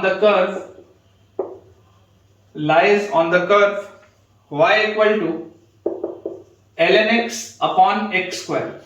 Lies on the curve y is equal to ln x upon x square. Find the maximum area of the rectangle. Find the maximum area of the rectangle. Find the maximum area of the rectangle. ये अपने पास बच्चों देखो सवाल दिया है, काफी आसान सा सवाल है। बोला आपको जा रहा है rectangle has one side on the positive y axis and one side on the positive x axis. आपके पास देखिए किस तरीके के फिगर की बात हो रही है, मैं आपको बता देता हूं। ये अपने पास कार्टेशियन प्लेन है, इस कार्टेशियन प्लेन में हमें बोल दिया जाता है कि एक रेक्टेंगल है जिसका एक साइड है पॉजिटिव y एक्सिस में, ठीक है, और इसका एक साइड है बच्चों पॉजिटिव x एक्सिस में। इस तरीके से अपने को बोला जा रहा है one side on positive y axis and one side on positive x axis. ये एक साइड है, ये दूसरा साइड है, ठीक है। इस तरीके से अपने पास एक ऐसा रेक्टेंगल बना हुआ है, एक ऐसा अपने पास बच्चों रेक्टेंगल। और अब इस रेक्टेंगल के लिए आपको क्या बोला जा रहा है, अब इस रेक्टेंगल के लिए बच्चों आपको बोला जा रहा है the upper right hand vertex. ये जो अपर राइट हैंड वर्टेक्स है, मान लेते हैं इसके कोऑर्डिनेट्स x, y। तो अपर राइट हैंड वर्टेक्स या इसको आप मान लो x1 y1 मान लो, आप इसको बच्चों मान लो x1 y1। The upper right hand vertex of the rectangle lies on this curve, ये जो है ये इस कर्व पर लाई करता है, तो दिस देयरफॉर आप क्या बोल सकते हो, y1 is equal to ln x1 upon x1 का स्क्वायर, आप ऐसा बोल सकते हैं y1 is equal to ln x1 upon x1 का स्क्वायर, क्योंकि ये इस पर लाई कर रहा है। तो पूछा जा रहा है find the maximum area of the rectangle, इस रेक्टेंगल का मैक्सिमम क्या एरिया हो सकता है, इस रेक्टेंगल का मैक्सिमम क्या एरिया हो सकता है बच्चों, ये अपने को बताना है। मैं आपको ये बोलता हूं, अगर ये आपने x1 y1 बोला है, ठीक है, और यहां पर अगर बेटा x1 y1 आ रहा है, मतलब देखो ये x1 होगा, ये y1 होगा, ये x1 होगा, ये y1 होगा, तो एरिया ऑफ रेक्टेंगल होता क्या, एरिया ऑफ रेक्टेंगल होता है लेंथ इनटू ब्रेड्थ, तो लेंथ इनटू ब्रेड्थ होता है मतलब x1 y1 होता है, मतलब यहां से आ गया x1 इनटू y1 की जगह ln x1 अपॉन x1 का स्क्वायर, तो ये x1 से एक ये कट गया, तो आपके पास आ जाता है यहाँ पे ln x1 अपॉन x1, ये अपने पास आता है यार एरिया। आपको अब इसकी मैक्सिमम वैल्यू बतानी है, आपको बच्चों इसकी मैक्सिमम वैल्यू बतानी है। तो अगर मान लो आपके पास ये एक फंक्शन लिखा हुआ है, लेट अस से ये मेरे पास एक फंक्शन लिखा हुआ है, तो इसकी मैक्सिमम वैल्यू कितनी होगी, तो यार इसकी अगर मुझे मैक्सिमम वैल्यू निकालनी है तो मैं ले लेता हूं यहाँ पर लेट gx एक मैं फंक्शन मान लेता हूं which is ln z by z, basically ये x1 अपन ने रखा हुआ है, आप उसका z ले लो कोई दिक्कत नहीं है ना, gz अपन एक फंक्शन ले लेते हैं, gz बेटा अपन एक फंक्शन ले लेते हैं which is ln z by z। तो इसकी मैक्सिमम वैल्यू क्या हो सकती है आप मुझे ये बताइए। अगर बेटा आपको इसकी मैक्सिमम वैल्यू करनी है, अगर आपको इसकी मैक्सिमम वैल्यू बतानी है, तो इसकी मैक्सिमम वैल्यू के लिए आप इसका डिफरेंशिएशन करेंगे, तो इसका डिफरेंशिएशन आपके पास क्या आ जाएगा, z का स्क्वायर नीचे, यहाँ पर z ln z का 1/z माइनस ln z और z का डिफरेंशिएशन 1 है ना, ये अपने पास क्या आ जाएगा, this will B g dash z। तो यार यहां से मेरे पास आ जाता है ये z से ये z कट गया, तो this comes out to be 1 minus ln z upon z का square, 1 minus ln z upon z का स्क्वायर। क्रिटिकल पॉइंट के लिए आप इसको 0 बोलोगे, और जैसे ही बेटा क्रिटिकल पॉइंट के लिए आप बच्चों इसको 0 बोलोगे तो आपको एक बात समझ में आती है कि देखो जैसे आपने यहां पर बोल दिया कि इसकी वैल्यू 0 होनी चाहिए, तो यहां से आपके पास z की वैल्यू क्या आएगी, z की वैल्यू आपके पास आ जाएगी 1/e, ये z की वैल्यू आ जाएगी e, सॉरी z की वैल्यू आपके पास यहां से आ जाएगी e, क्योंकि e रखते ही यहां पर आपको क्या मिल जाएगा, e रखते ही आपके पास 1 माइनस 1 0 आ जाएगा। और अगर मुझे ऑब्जर्व करना हो कि ये जो पॉइंट e है ये मैक्सिमा का पॉइंट है या मिनिमा का पॉइंट है, तो देख लो यहां पर आप e रख रहे हो, आप अगर e से बड़ा कुछ रखते, मान लो अगर आप यहाँ पर e स्क्वायर रखते, अगर आप e स्क्वायर रखते तो ये पूरी चीज नेगेटिव आती, मतलब डिक्रीजिंग होता। अगर आप e से बेटा कुछ छोटा रखते, मान लो आप यहाँ पर रूट e रखते, तो अंडर रूट e अगर आप यहाँ पर रखते तो इस पूरे की वैल्यू हाफ आती, पॉजिटिव आता, तो ये पूरा ऐसे इंक्रीजिंग होता, मतलब e पर पॉइंट ऑफ मैक्सिमा आ रहा है। तो अगर e पर पॉइंट ऑफ मैक्सिमा आ रहा है तो एरिया अपने पास कितना आ जाएगा, area will be ln e upon e, ln e की वैल्यू 1 होती है तो answer will be 1/e, answer will be 1/e, ये अपने पास आंसर आएगा बेटा। आसान सवाल था, लेकिन बच्चे थोड़ा सा इस प्रोफाइल को देख के घबरा जाते हैं, इसलिए मैंने आपको ये वाला सवाल करा दिया। अभी तक अगर बेटा आपको कोई भी ऐसा क्वेश्चन लगा हो जो आपको समझने में प्रॉब्लम आ रही हो, आप बेझिझक बेटा कमेंट सेक्शन में पूछिए। अगला बेटा अपने पास देखिए जो सवाल इसमें लिखा हुआ है उसमें दिया है P is a point on the positive x-axis, on the positive x-axis, P is a point on the positive x-axis, Q is the point on the positive y-axis, Q is the point on the positive y-axis, Q is a point on the positive y-axis, and O is the origin, and O is the origin। ये अपने पास बच्चों दिया हुआ है, question बोल रहा है if the line passing through P and Q, if the line passing through P and Q, if the line passing through P and Q is tangent to the curve,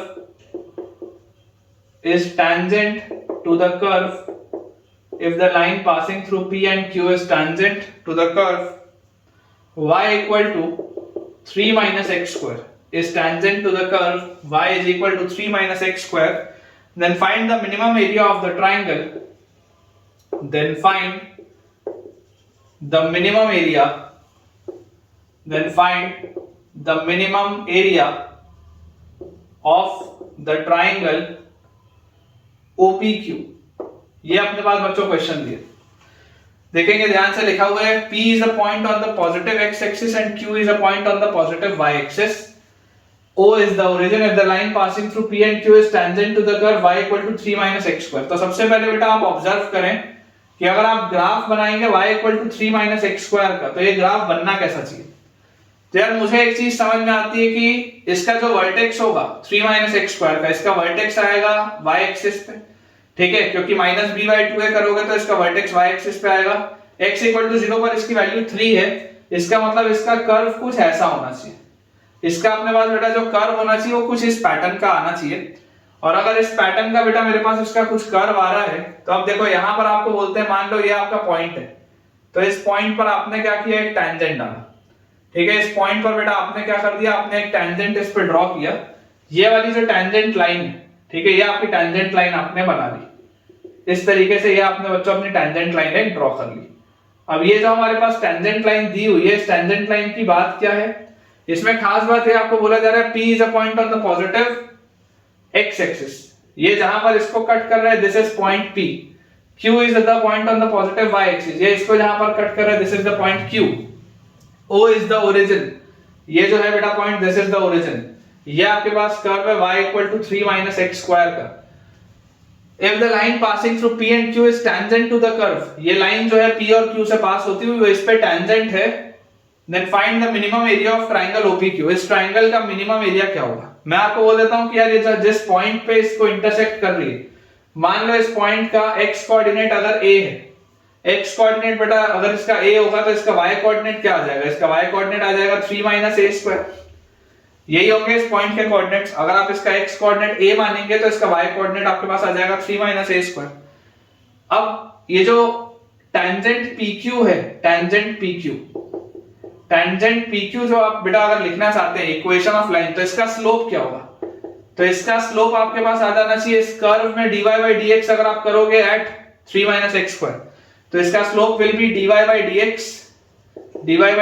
eight कौन से point पे, a, 3 minus a square।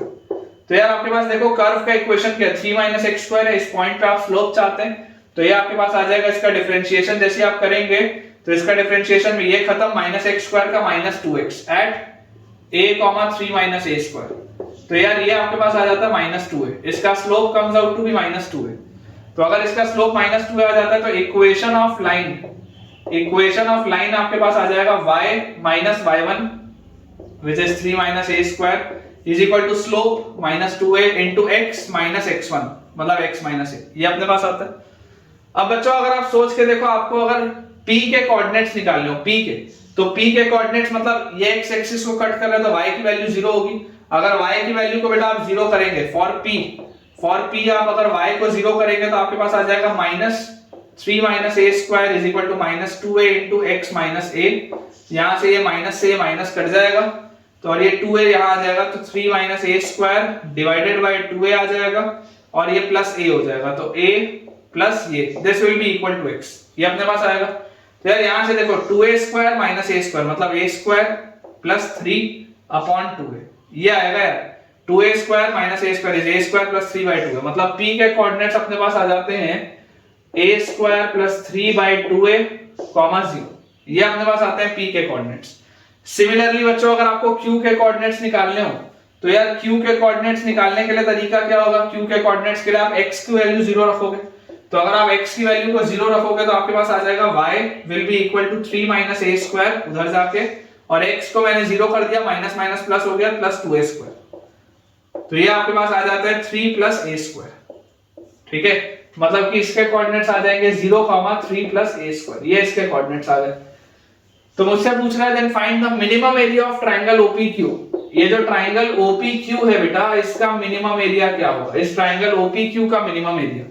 तो यार इसका अगर आपको area बच्चों निकालना है, तो एरिया निकालने के लिए तो बेस्ट तरीका होता है कि आप डिटरमिनेंट फॉर्म कर लें, या अगर मान लो आपको डिटरमिनेंट फॉर्म नहीं भी करना, डायरेक्टली कर लो। ये तो राइट एंगल ट्रायंगल है, area will be half base into height, directly लिख लेते हैं हाफ। इसका बेस कितना है, बेस अपने पास आ रहा है a² + 3/2 है, a² + 3/2 है।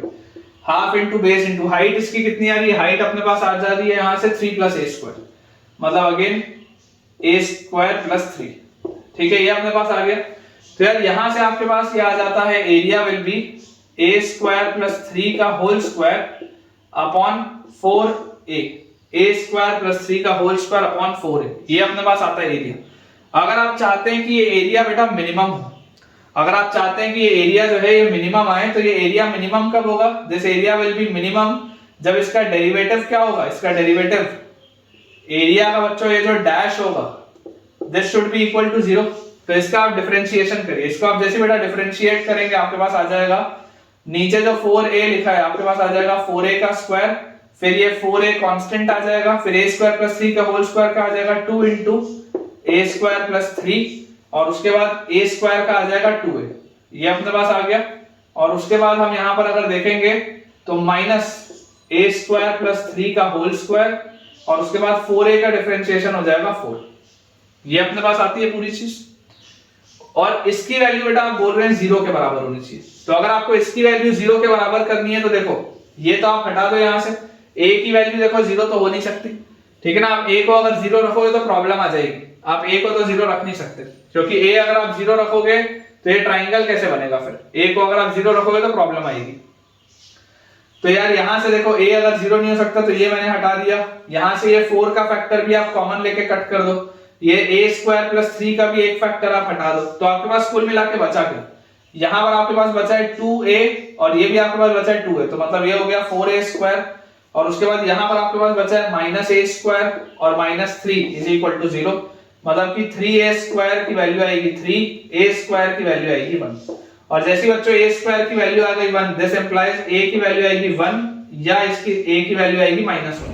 क्लियरली आपको दिखाई दे रहा है कि अगर आप टेंजेंट बच्चों इस साइड से डालेंगे तो आप a की वैल्यू 1 ले सकते हैं, चाहे आप -1 ले लो, फर्क नहीं पड़ेगा, क्योंकि आपने जो एरिया लिखा है बेटा, एरिया तो पॉजिटिव ही होता है ना, एरिया इज ऑलवेज पॉजिटिव, तो अगर आप a को -1 भी ले लोगे तो फर्क नहीं पड़ेगा, आप a को चाहे 1 लो, आप a को बेटा चाहे -1 लो, फर्क नहीं पड़ने वाला है। तो फाइनल जो आप बोलेंगे कि then find the minimum area of triangle, तो इसका एरिया क्या आ जाएगा a स्क्वायर की वैल्यू 1 है तो 1 + 3 इज 4, 4 का स्क्वायर होता है 16 अपॉन नीचे जो लिखा हुआ है 4 into a को आप 1 लो या -1 लो, नीचे आएगा तो 4 ही, क्योंकि मॉड लगा हुआ है, तो ये 4 आएगा, कैंसिल आउट होके 4 आएगा यार इसका आंसर, इसका आंसर बच्चों 4 आएगा अपने पास, देख लो, अच्छा सवाल था ये भी, काफी अच्छा क्वेश्चन था, मेहनत वाला सवाल था, और अगर आपको पसंद आया है तो एक थम्स अप बेटा आप मुझे शो जरूर करके दिखाएं कमेंट्स में।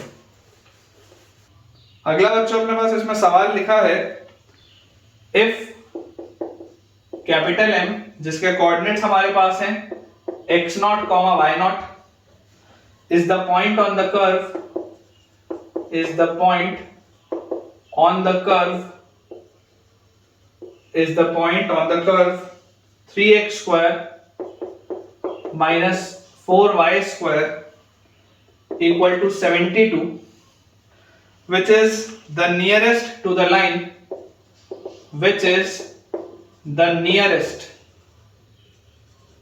to the line, which is the nearest to the line 3x plus 2y, 3x plus 2y plus 1 equal to 0. Then find the value of, then find the value of, then find the value of x0 plus y0. ये अपने पास question देखिए क्या लिखा है, m x0 y0 is the point on the curve, this इस curve पर एक point है which is the nearest to the line 3x plus 2y minus plus 1 is equal to 0. Then find the value of x0 plus y0. अब बेटा आपको जो इसमें concept लग रहा है, कंसेप्ट देखिए क्या है, कंसेप्ट बहुत सिंपल सा है कि जो नियरेस्ट आपको बेटा चाहिए, जैसे मान लीजिए ये स्ट्रेट लाइन है, ये आपका कर्व है, ये एक स्ट्रेट लाइन है, ये एक आपके पास बेटा कर्व है, ये दोनों स्ट्रेट लाइन, ये दोनों मिल नहीं रहे, अदरवाइज तो नियरेस्ट पॉइंट क्या आ जाएगा, 0 हो जाएगा। आपको बोला जा रहा है कि एक स्ट्रेट लाइन है, ये आपके पास एक कर्व दिया हुआ है, आपको पूछा जा रहा है कि अगर आपको एक ऐसा पॉइंट है x0 y0, एक ऐसा अपने पास बच्चों पॉइंट है x0 y0 which is nearest to this line, तो जब भी बेटा आपको नियरेस्ट वाला पॉइंट देखना है, इसका मतलब क्या होता है कि यहाँ पर ये जो स्लोप हो जाएगा वो क्या हो जाएगा, सेम हो जाएगा। इसका स्लोप और इसका स्लोप दोनों का सेम हो जाएगा, यहाँ पर ये लाइंस पैरेलल हो जाएंगी, तभी तो आपके पास मिनिमम डिस्टेंस आएगा, अदरवाइज तो आ नहीं सकता। तो अगर इस तरीके की बेटा अपने पास चीज हो रही है तो देखो यहाँ से आपके पास ये जो लाइन है 3x + 2y + 1 = 0, इसका स्लोप आपके पास कितना आएगा, तो इसका स्लोप आपके पास आ जाएगा -3/2, इसका स्लोप आ जाएगा -3/2।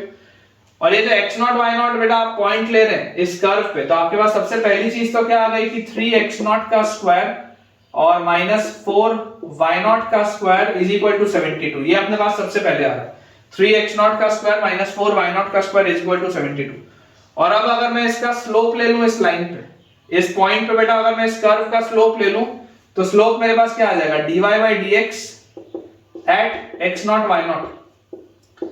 अगर आपको dy/dx निकालना है तो उसको निकालने का तरीका क्या होगा, देखो इसको आप डिफरेंशिएट करोगे 3x² को तो 6x आएगा, 3x² को करोगे तो 6x आएगा और -8y आएगा, -8y, और उसके साथ आएगा dy/dx और कांस्टेंट का डिफरेंशिएशन होगा 0। तो यार यहां से मुझे दिखाई देता है कि dy/dx की जो वैल्यू अपने पास आएगी दैट विल बी यहाँ पे -6x और अपॉन -8y। ठीक है, x0 y0 इस तरीके से अपन लगा लेते हैं, ये अपने पास आना चाहिए इसका स्लोप, या इसका आप लिख सकते हैं 3x0 अपॉन 4y0। और ये बेटा जो स्लोप आ रहा है ये बेसिकली किसके बराबर होना चाहिए, -3/2 के बराबर होना चाहिए। तो ये 2 से 4 कटा तो 2 आया, 3 से 3 कटा, तो अपने पास यहां से बच्चों आ जाता है x0 = -2y0। यहां से अपने पास रिलेशन एक आ जाता है x0 = -2y0। अब अगर बच्चों मैं इन दोनों को सॉल्व करूं तो यार इन दोनों को सॉल्व करके देखो क्या मिलेगा, x0 की जगह -2y0 रख लोगे तो 3 × -2y0² और -4y0² = 72। तो ये अपने पास आ जाता है 2 का स्क्वायर 4 × 3 is 12y0² - 4y0² = 72। तो दिस implies 8y0² = 72। तो y0² = 72/8 is 9। ठीक है, तो यार यहां से अपने पास बच्चों देखो y0 की वैल्यू क्या आ जाती है, y0 की वैल्यू आ जाती है 3, या इसकी वैल्यू आ जाती है -3। अब अगर y0 की वैल्यू 3 है तो 3 × -2, x0 की वैल्यू -6, और अगर y0 की वैल्यू -3 है तो x0 की वैल्यू अपने पास आ जाएगी 6। तो यार ये तो 2 पॉइंट आ गए। अब 2 पॉइंट आ रहे हैं, इसका क्या मतलब है, 2 आंसर तो हो नहीं सकते, 2 आंसर तो हो नहीं सकते, एक ही आंसर, एक ही पॉइंट है, कोई एक ही पॉइंट है, लेकिन आपके पास आंसर आ रहे हैं 2। एक आपके पास बच्चों आंसर आ जा रहा है -6,3, या आपके पास एक आंसर आ जा रहा है 6,-3, ये 2 आंसर आपके पास आ रहे हैं। तो मैं आपको बोल रहा हूं कि बेसिकली देखो आपने क्या किया था, आपने स्लोप इक्वेट किया था ना, तो चक्कर क्या पड़ा, कोऑर्डिनेट तो आपके पास निकल के आ गया कि कौन सा कोऑर्डिनेट है, लेकिन इनमें से आपके पास देखो ग्राफ ऐसा भी तो हो सकता है, मान लो अगर इस तरीके का कुछ पैटर्न चलता तो यार ये वाली भी जो लाइन होगी ये भी तो इसके पैरेलल होगी। अभी हमने क्या किया, हमने x0 y0 इस पॉइंट पे डाला तो इसको भी सेटिस्फाई कर रहा है, फिर हमने यहाँ पर स्लोप इक्वेट किया तो तभी तो 2 पॉइंट आ रहे हैं। बेसिकली 2 पॉइंट आने के पीछे की वजह क्या है, 2 पॉइंट बेटा सिर्फ इसलिए आ रहे हैं कि ऐसे 2 पॉइंट्स आपके पास हो सकते हैं ना जिसमें कि ये स्लोप दोनों का सेम हो। बेसिकली ये क्या है, हाइपरबोला है। हाइपरबोला अगर बेटा इस तरीके का आप हाइपरबोला बनाओगे तो ऐसे 2 पॉइंट होंगे ना जिसमें आपके पास सेम हो रहा होगा स्लोप। तो अगर ये 2 पॉइंट मेरे पास आ रहे हैं तो अब आप मैन्युअली बेटा ऐसा करिए कि आप इसका डिस्टेंस निकाल के देख लीजिए। देखिए अगर आपको बोला जा रहा है कि इन्हीं 2 पॉइंट्स में से कोई एक पॉइंट होगा जो इससे लीस्ट डिस्टेंस पे होगा, तो आप देख लो कि इन दोनों में से इसके ज्यादा करीब कौन है। तो आप यहां पर स्ट्रेट लाइन में बेटा आपने पढ़ा है डिस्टेंस ऑफ -6,3 फ्रॉम कौन सी लाइन है अपने पास, 3x + 2y + 1 = 0। कैसे निकालेंगे, 3 × -6 + 2 × 3 + 1 डिवाइडेड बाय √3 का स्क्वायर 9, 2 का स्क्वायर 4, इसका मॉड। तो ये अपने पास कितना आता है, दिस इज -18 और +6, तो दिस विल बी -12 + 1 is -11, तो -11 का मॉड 11 बाय √13, ये अपने पास आता है। और अगर मैं बोल दूं डिस्टेंस ऑफ -6,3 के बदले 6,-3, डिस्टेंस ऑफ 6,-3 फ्रॉम कौन सी लाइन है, 3x + 2y + 1 = 0। तो देखिए आप बेटा जैसे डिस्टेंस निकालेंगे तो 3 × 6 + 2 × -3 + 1 डिवाइडेड बाय √3 का स्क्वायर is 9, 2 का स्क्वायर is 4 का मॉड। तो 6 3 is 18, 18 minus 6, 18 minus 6 is 12, 12 plus 1 is, ये अपने पास देखो कितना आ रहा है, 3 6 is 18, 18 minus 6 is 12, 12 plus 1 is 13, 13 by under root 13। तो यार क्लियरली मुझे दिखाई दे रहा है ये छोटा है, 11 by root 13 छोटा है, 13 by root 13 बड़ा है, मतलब कि ये वाला बेटा जो पॉइंट है this will be the closest. ये जो लिखा हुआ है ना m x0 y0 is the point of the curve which is the nearest to the line, तो ये वाला पॉइंट होगा बेटा अपना answer, this is your answer. तो आपको अगर x0 plus y0 बोला था तो दोनों को आप ऐड करोगे, answer comes out to be -3। Answer इसका -3 आएगा बेटा, इसका आंसर 3 नहीं आएगा, इसका आंसर आएगा -3। ठीक है, एक बार चेक कर लेते हैं। तो बिल्कुल बच्चों अपन ने सही तरीके से इसको सॉल्व किया है, आंसर -3 ही दिया हुआ है। ठीक है, ये वाला बस आपको बेटा पॉइंट समझ के चलना है। देखिए यहाँ से -18 और +6, तो ये अपने पास कितना आ जा रहा था, -18 और +6 -12 और +1 इज -11, और यहाँ से 18 -6 इज 12 + 1 इज 13। तो ये छोटा है ये बड़ा है, इसलिए अपने पास आंसर आ जाएगा। अगला बच्चों अपने पास सवाल है, टिपिकल जेईई एडवांस लेवल का क्वेश्चन है। ठीक है, जेईई एडवांस लेवल का क्वेश्चन है, कंसेप्चुअल क्वेश्चन है।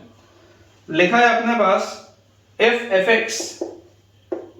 fx is equal to integral 0 to 1, if fx is equal to integral 0 to 1 e raised to the power mod of t minus x, integral 0 to 1 e raised to the power mod of t minus x dt, where t minus x dt where 0 is less than equal to x is less than equal to 1, ये अपने पास दिया हुआ है। then find the maximum value of fx, then find the maximum value of fx।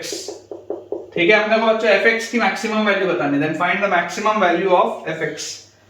देखिए समझने का बेटा प्रयास करें कि बेसिकली हो क्या रहा है क्वेश्चन में। आपको बोला जा रहा है कि यार ये अगर आपके पास फंक्शन दिया हुआ है, ये वेरिएशन किस में हो रहा है, वेरिएशन हो रहा है t में। fx आपके पास दिया हुआ है integral 0 to 1 e raised to the power mod of t minus x dt। Variation किस में हो रहा है, वेरिएशन हो रहा है t में। तो अगर वेरिएशन t में हो रहा है मतलब इसमें x किसकी तरह बिहेव करेगा, x इसमें कांस्टेंट की तरह बिहेव करेगा। x की वैल्यू 0 से 1 के बीच में कुछ भी हो सकती है, x की बच्चों वैल्यू 0 से 1 के बीच में कुछ भी, कोई भी कांस्टेंट हो सकता है, 1/3 हो सकता है, 1/4 हो सकता है, 1/2 हो सकता है, 1/8 हो सकता है, 7/8 हो सकता है, कुछ भी हो सकता है, लेकिन जो भी होगा होगा कांस्टेंट। तो मैं आपको बोलता हूं कि यार और x जो भी है वो है 0 से 1 के बीच में।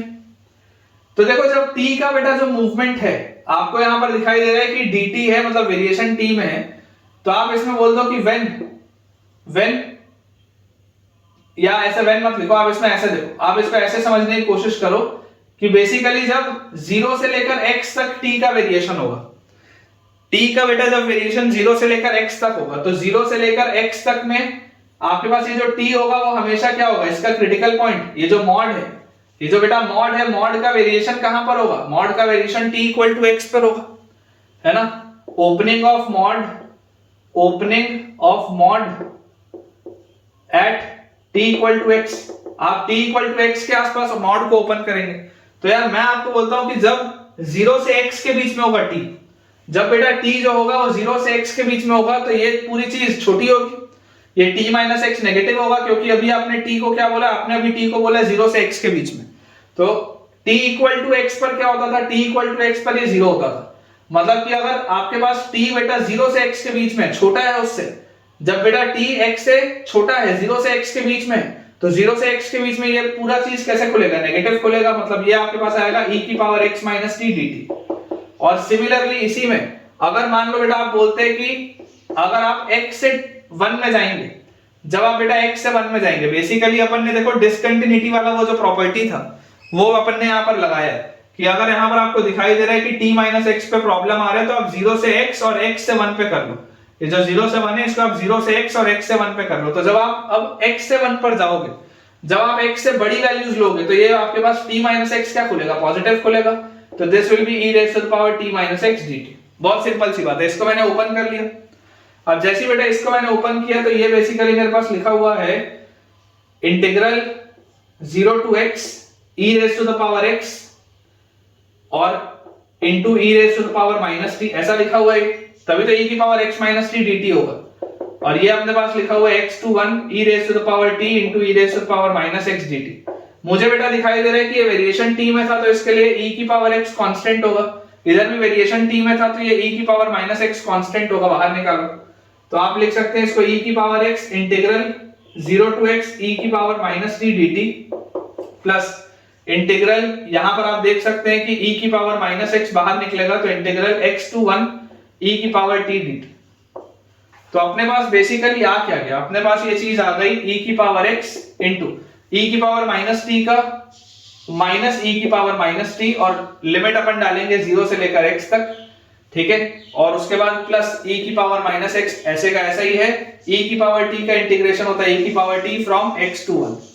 यहाँ पर ये माइनस साइन को अगर आपको बैलेंस करना हो तो आप लिमिट्स इंटरचेंज कर सकते हैं, जो 0 से x था आप उसको x से 0 कर सकते हैं, तो ये आपके पास आ जाएगा e की पावर x इंटू यहाँ पर 0 रखते e की पावर 0 इज 1 माइनस e की पावर यहाँ पे x रखते e की पावर माइनस x और प्लस e की power minus x as it is 1 रखते e और माइनस e की power x।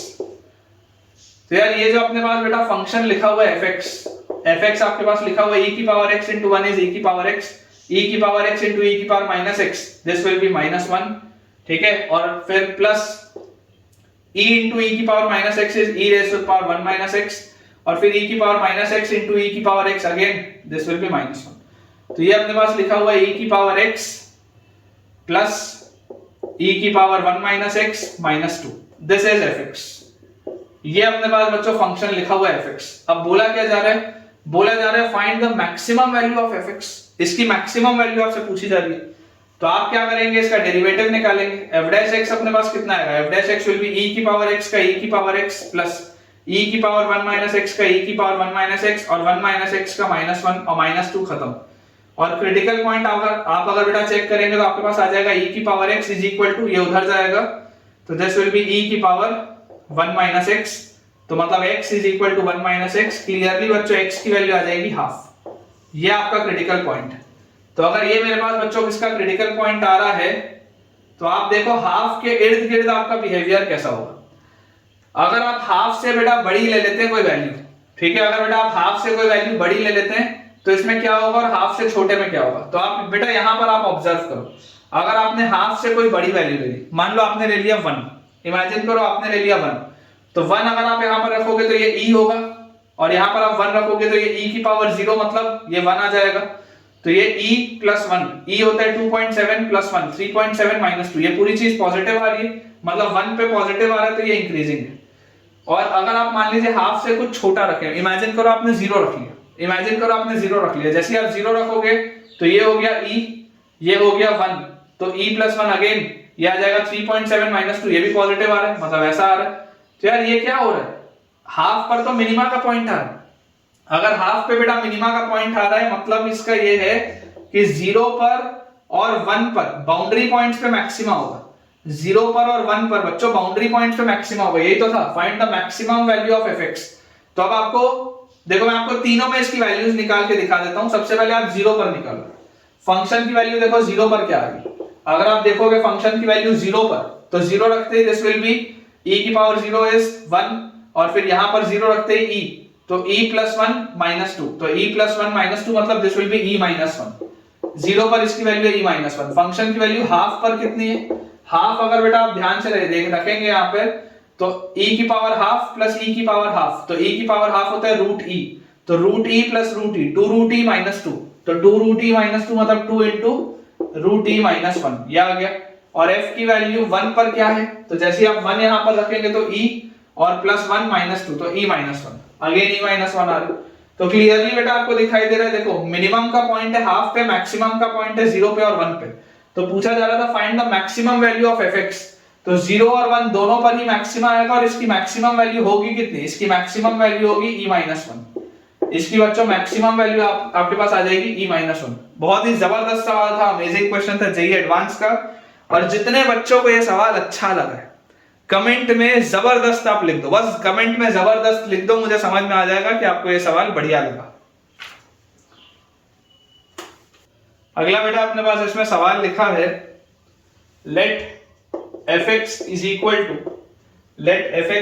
to x cube minus 4x square minus 16x और प्लस 64, ठीक है, x cube minus 4x² minus 16x plus 64 f integral alpha से लेकर 4 तक, एफ इंटीग्रल अल्फा से लेकर 4 तक fx dx is maximum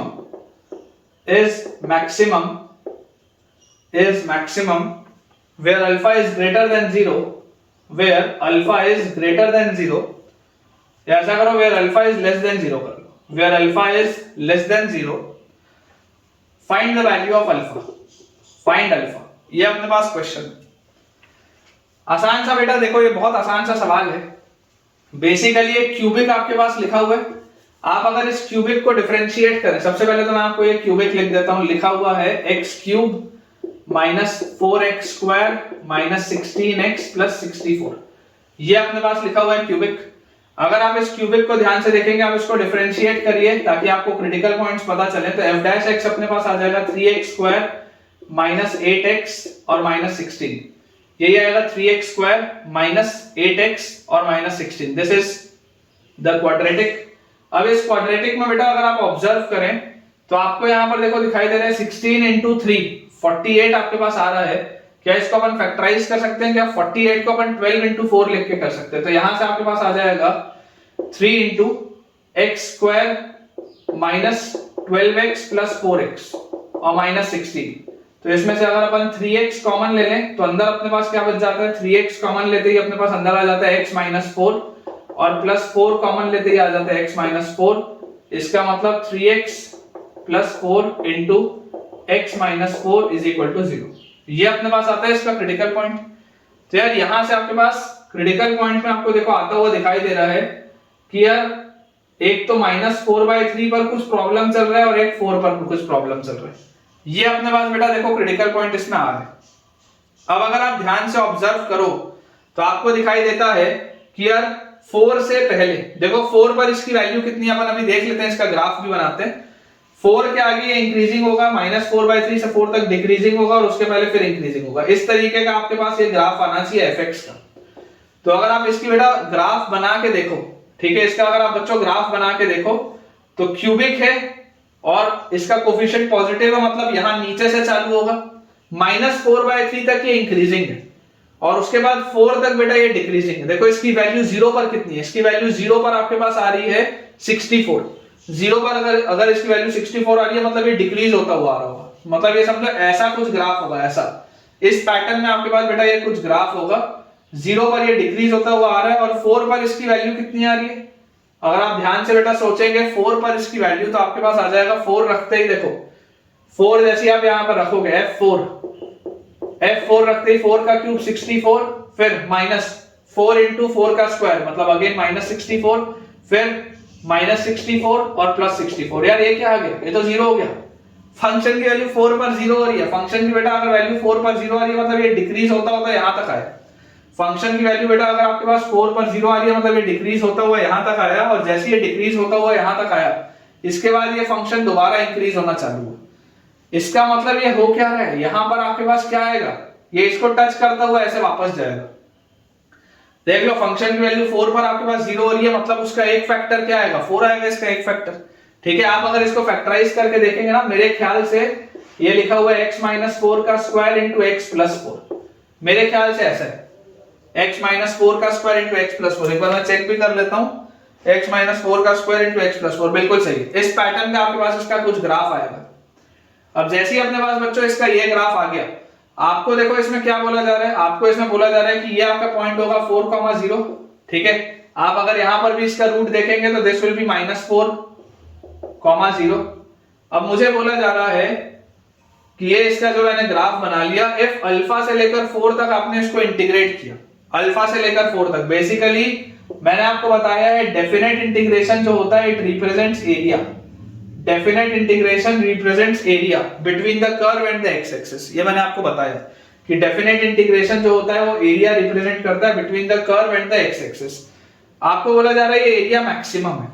आप जरा सोच के देखिए, अभी ये बेटा जो एरिया है अल्फा से लेकर 4 तक, अल्फा से लेकर 4 तक ये एरिया जो है ये पॉजिटिव है। अल्फा से लेकर 4 तक ये एरिया आपके पास पॉजिटिव है, अल्फा से लेकर 4 तक ये एरिया आपके पास पॉजिटिव है। और उसके बाद अगर आप ये पीछे हिस्से में जाओगे तो ये वाला जो आपके पास एरिया पूरा आ रहा है, ये वाला बेटा एरिया पूरा आ रहा है, ये नेगेटिव है। एरिया नेगेटिव नहीं होता है, मैग्नीट्यूड वाइज एरिया हमेशा पॉजिटिव आता है, लेकिन अगर मैं एरिया को नेगेटिव बोल रहा हूं इसका मतलब ये कर्व एक्स एक्सिस के नीचे, इसका मतलब सिर्फ इतना है। तो अगर आपको बेटा ये बोला जा रहा है कि अल्फा से लेकर 4 तक वेयर दिस इज मैक्सिमम, तो यार ये पूरी चीज मैक्सिमम कब होगी, जब आप ये सिर्फ पॉजिटिव वाला एरिया लोगे। तो ये पॉजिटिव वाला एरिया के लिए देखो अल्फा कहां होगा, अल्फा की वैल्यू 100% -4 होगी, अल्फा की बच्चों वैल्यू 100% -4 होगी, क्योंकि -4 से लेकर अगर आप 4 तक जाएंगे तो ये पूरा जो कर्व है आपका एक्स एक्सिस के ऊपर है, और अगर ये पूरा कर्व एक्स एक्सिस के ऊपर है तो जब आप इसको इंटीग्रेट करेंगे तो एक पॉजिटिव एरिया आएगा। जैसे आप पीछे बेटा जाना स्टार्ट करेंगे ऑटोमेटिकली देखो इसमें नेगेटिव एरिया भी जुड़ता जाएगा, तो ये पूरी चीज छोटी होती जाएगी। तो आई होप बेटा आपको ये चीज समझ में आई होगी, और अगर इस एरिया से रिलेटेड क्वेश्चन में आपको थोड़ा भी तकलीफ आया है तो आप इंतजार करिए, एरिया अंडर द कर्व जब हम पढ़ेंगे उसमें बहुत बढ़िया तरीके से ये सारी चीजें बेटा मैं कवर आपके लिए करवाऊंगा। अगला बच्चों अपने पास इसमें सवाल लिखा हुआ है, अगेन जेईई एडवांस लेवल का क्वेश्चन है, थोड़ा बच्चों से इसमें तकलीफ आती है। Find the number of points, find the number of points, find the number of points of maxima and minima, of maxima and minima, find the number of points of maxima and minima whichever exist, whichever exist, find the number of point of maxima and minima whichever exist of the function, of the function. आपको बच्चों maxima और minima बताना है जो भी exist करता हो for the function. अपने पास बेटा फंक्शन लिखा हुआ है fx इज इक्वल टू, थोड़ा लंबा सा फंक्शन है, x into e raise to the power minus x minus 1 minus x raise to the power 2/3 plus 2x minus x square, और उसके बाद बेटा अपने पास लिखा हुआ है plus 2x minus x square और प्लस इंटीग्रल 0 से लेकर x into 2 raise to the power t into log t base 1/e, ये अपने पास क्वेश्चन है, ठीक है dt। ये अपने पास बेटा सवाल है, आपको बोला जा रहा है find the number of points of maxima and minima. बहुत आसान सी बेटा बात है कि आपको अगर नंबर ऑफ पॉइंट्स बताने मैक्सिमा और मिनिमा के, तो यार इसका मतलब क्या है, आपको इसका डेरिवेटिव करना पड़ेगा, बिना डिफरेंशिएट किए तो पता चलेगा नहीं। तो f डैश x अपने पास क्या आएगा, f डैश x बच्चों अपने पास यहां से आ जाएगा, इसको देखो जैसे अपन डिफरेंशिएट करेंगे तो यहां पर आप लगाएंगे product rule, x constant e की पावर माइनस x का e की power minus x with a minus sign plus e की power minus x constant x का 1, फिर यहां पर आप जैसे बेटा लगाएंगे डिफरेंशिएट इसको करेंगे तो माइनस है ये 2/3 नीचे, और 1 माइनस एक्स की पावर 2/3 माइनस 1 इज माइनस 1/3, अंदर घुसेंगे कंपोजिट फंक्शन है माइनस का प्लस हो जाएगा, फिर 2x का 2 और माइनस एक्स स्क्वायर का माइनस 2x और प्लस यहां पर लेबनिट्स लगेगा, तो लेबनिट्स लगते ही 2 की power x into log x base 1/e। ये अपने पास यार लिखा है पूरा का पूरा, ठीक है, ये बेटा अपने पास पूरी की पूरी चीज लिखी हुई है। और इसको अगर आप थोड़ा सा और अच्छे से इसको लिखना चाहें तो आप इसको लिख सकते हैं e की power minus x constant 1 minus x यहां से, और प्लस 2/3 इंटू 1 माइनस एक्स की पावर माइनस 1/3, माइनस नहीं प्लस आएगा नीचे आ गया तो, और प्लस 2 कांस्टेंट तो 1 माइनस एक्स, और यहां पे बेटा देखो ये 1/e जो लिखा है इस 1/e को आप लिख सकते हो e की पावर माइनस 1 और माइनस घूम के आगे आ जाएगा तो ये लगा दिया माइनस, और 2 की पावर x और log x बेस e क्या होता है ln x होता है। तो ये अपने पास आता है f डैश x, ये अपने पास आता है बच्चों f डैश x। जरा अगर आप ध्यान से ऑब्जर्व करें तो यार ये f डैश x मेरे हिसाब से इसका सिर्फ एक क्रिटिकल पॉइंट आ रहा है, मेरे हिसाब से केवल एक क्रिटिकल पॉइंट आ रहा है, that is x equal to 1। x equal to 1 इकलौता क्रिटिकल पॉइंट आ रहा है, क्योंकि वहां पर देखो f डैश डिफाइन नहीं, x इक्वल टू 1 यहां पर भी जीरो करेगा, x इक्वल टू 1 यहां पर भी इसको जीरो करेगा, x इक्वल टू 1 इस पूरे को भी जीरो करेगा, और x इक्वल टू 1 अगर आप यहां रख दोगे तो ये पूरी चीज अनडिफाइंड हो जाएगी। तो क्रिटिकल पॉइंट्स क्या होते हैं, critical points are the points, वापस बेटा बेसिक डेफिनेशन याद करिए, critical points are the points where f dash x is equal to 0 और और the f dash function ceases to exist, जहां पर वो एग्जिस्ट ना करता हो, तो आपको सिर्फ दिखाई दे रहा है केवल x इक्वल टू 1 ही इकलौता ऐसा पॉइंट है जहां पर वो एग्जिस्ट नहीं करेगा। तो आपके पास देखो x equal to 1 is the only point, ठीक है, x equal to 1 is the only point. और यहां पर अगर आपको बेटा ये दिखाई दे रहा है कि find the number of points of maxima and minima, तो केवल एक पॉइंट है जो भी एग्जिस्ट करता हो, इसलिए यहां पर क्वेश्चन में लिखा हुआ है विच एवर एग्जिस्ट, जो भी एग्जिस्ट करता हो आपको नंबर ऑफ पॉइंट्स बताने, तो answer is 1, answer is 1, there is only 1 point, number of points था, देयर इज ओनली 1 पॉइंट। अब अगर आप मान लो आपको बेटा चेक करना हो कि 1 पर मैक्सिमा है कि 1 पर मिनिमा है, इमेजिन करो आपको ये चीज चेक करनी हो, तो यार मैं आपको बोलता हूं कि आप ऐसा करो 1 माइनस पर रख के देखो। 1 माइनस मतलब आप 0 से थोड़ा सा बड़ा कुछ रखो। जैसे बेटा आप 0 से बड़ा थोड़ा सा इसमें कुछ रखोगे तो आपको ये वाली पूरी चीज कहां मिलेगी, 0 के आसपास आप रखोगे तो 1 बाई e की पावर 0 के पास ये तो 1 हो जाएगा, ये 1 हो जाएगा। यहां 0 रखोगे तो ये 2 बाई 3 आ जाएगा, यहां 0 रखोगे तो ये 2 हो जाएगा, और यहां आप जैसे 0 रखोगे तो 0 के पास रखते ही ये 2 की पावर 0 ये 1 के पास जाएगा। और ln 0 प्लस, ln 0 प्लस क्या होता है, माइनस इंफिनिटी होता है, ये माइनस इंफिनिटी होता है विद अ माइनस साइन। तो अगर ये माइनस साइन के साथ है मतलब ये पूरी चीज पॉजिटिव आ रही है। देख लो आप 1 से छोटा बेटा अगर रखोगे तो ये पूरी चीज पॉजिटिव आ रही है, पूरी चीज पॉजिटिव आ रही है, मतलब यहां पर आपका फंक्शन क्या होना चाहिए था, इंक्रीजिंग होना चाहिए था, पॉजिटिव आ रहा है। सिमिलरली अगर मान लो मैं 1 से बड़ा कुछ रखता हूं, इमेजिन करो मैं यहां पर 2 रखता हूं, ठीक है, या ऐसा करते हैं अपन, मान लो यहां पर e रखते हैं, e, तो अगर आप e यहां पर रखोगे तो ये नेगेटिव हो गया, ठीक है, e रखते ही बेटा ये अगर आप देखोगे तो ये पूरी चीज भी आपकी नेगेटिव हो जाएगी, e रखते ही ये भी नेगेटिव हो जाएगा, और e रखते ही बेटा ये भी पूरी चीज आपके पास नेगेटिव हो जाएगी। देख लो आप e जैसी रखोगे ln e 1 होता है, ये नेगेटिव हो गया, ये नेगेटिव हो गया, ये पूरी चीज e रखते ही नेगेटिव हो गई, और ये भी बेटा जो पूरी की पूरी चीज है जैसे आप e रखेंगे तो 1 माइनस e करते ही ये भी पूरा का पूरा नेगेटिव हो जाएगा। तो f डैश पूरा का पूरा नेगेटिव आ रहा है। अगर f डैश बच्चों पूरा का पूरा नेगेटिव आ रहा है, इसका मतलब e पर नेगेटिव आ रहा है, तो ये पूरे यहाँ पे डिक्रीजिंग होगा। तो इसका मतलब क्या हुआ, 1 पर आपके पास क्या आएगा, 1 पर आपके पास, आप यहाँ पर सीज कर रहे हैं, एग्जिस्ट करने पर 1 पर आपका ये फंक्शन सीज कर रहा है, लेकिन 1 will be the point of maxima. 1 जो होगा बेटा वो मैक्सिमा का पॉइंट आएगा आपके पास, मेरे हिसाब से तो यही होना चाहिए। एक बार देख लेते हैं, तो बिल्कुल सही है बच्चों, है ना। सिर्फ एक क्रिटिकल पॉइंट है जहां पर डैश जो डेरिवेटिव फंक्शन है वो डिफाइंड नहीं है। डैश यहां पर बेटा डिफाइंड नहीं है 1 पर, क्योंकि ये नीचे आ रहा था, लेकिन अगर 1 आप देखोगे तो 1 will be the point of maxima, क्योंकि 1 के इधर भी फंक्शन इंक्रीजिंग है, 1 के इधर आपका फंक्शन डिक्रीजिंग है, therefore 1 will be the point of maxima. चलिए, मेरे हिसाब से अच्छा क्वेश्चन था बेटा ये। अपने पास 2 सवाल और लिखे हैं, मैं आपको वो करा देता हूं, फिर आज का अपन अपना बेटा लेक्चर एंड करेंगे। क्वेश्चन बच्चों अपने पास इसमें लिखा हुआ है, सेकंड लास्ट क्वेश्चन है, a rectangle is inscribed in a given semicircle is inscribed in a given semicircle. A rectangle is inscribed in a given semicircle with one of its sides along the diameter, with one of its sides along the diameter, with one of its sides along the diameter. If k times the area, if k times the area, if k times the area of the largest rectangle, area of the largest rectangle, if k times the area of the largest rectangle equals the area of the semicircle, equals the area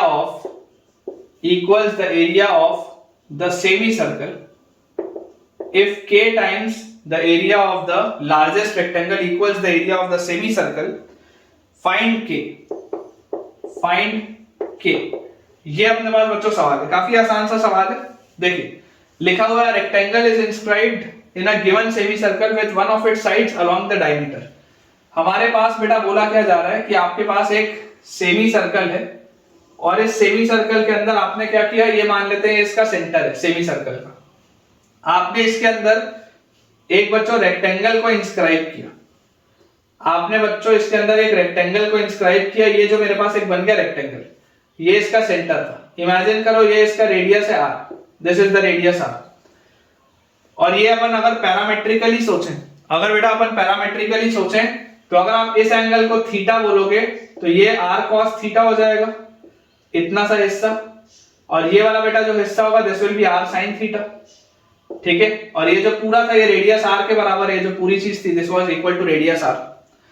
बोला जाता है rectangle is inscribed in a given semicircle, एक rectangle को आपने inscribe किया एक semicircle के अंदर with one of its sides along the diameter, जिसमें एक साइड डायमीटर के ऊपर है।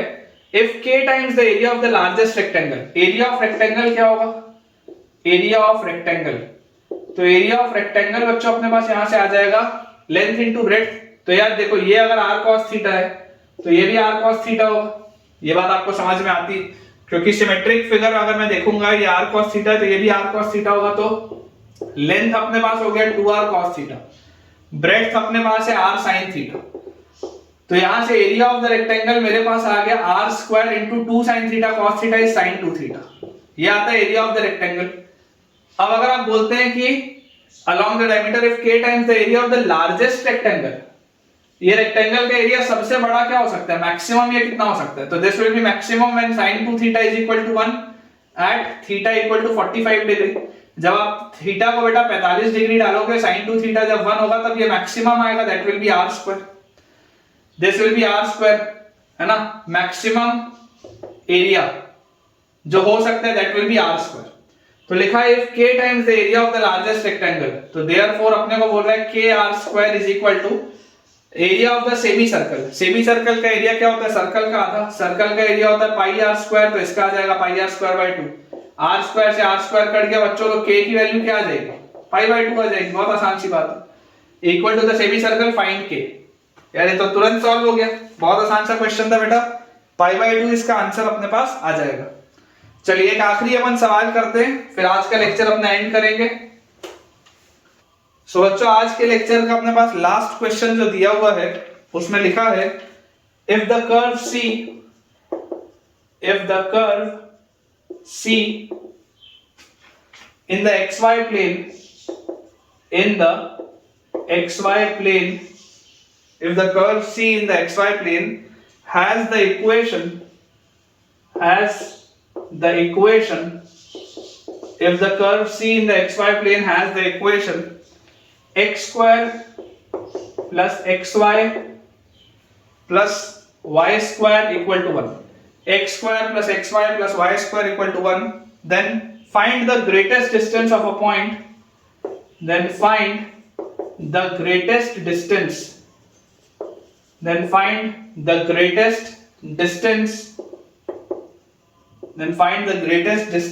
of a point on C, then find the greatest distance of a point on C from origin।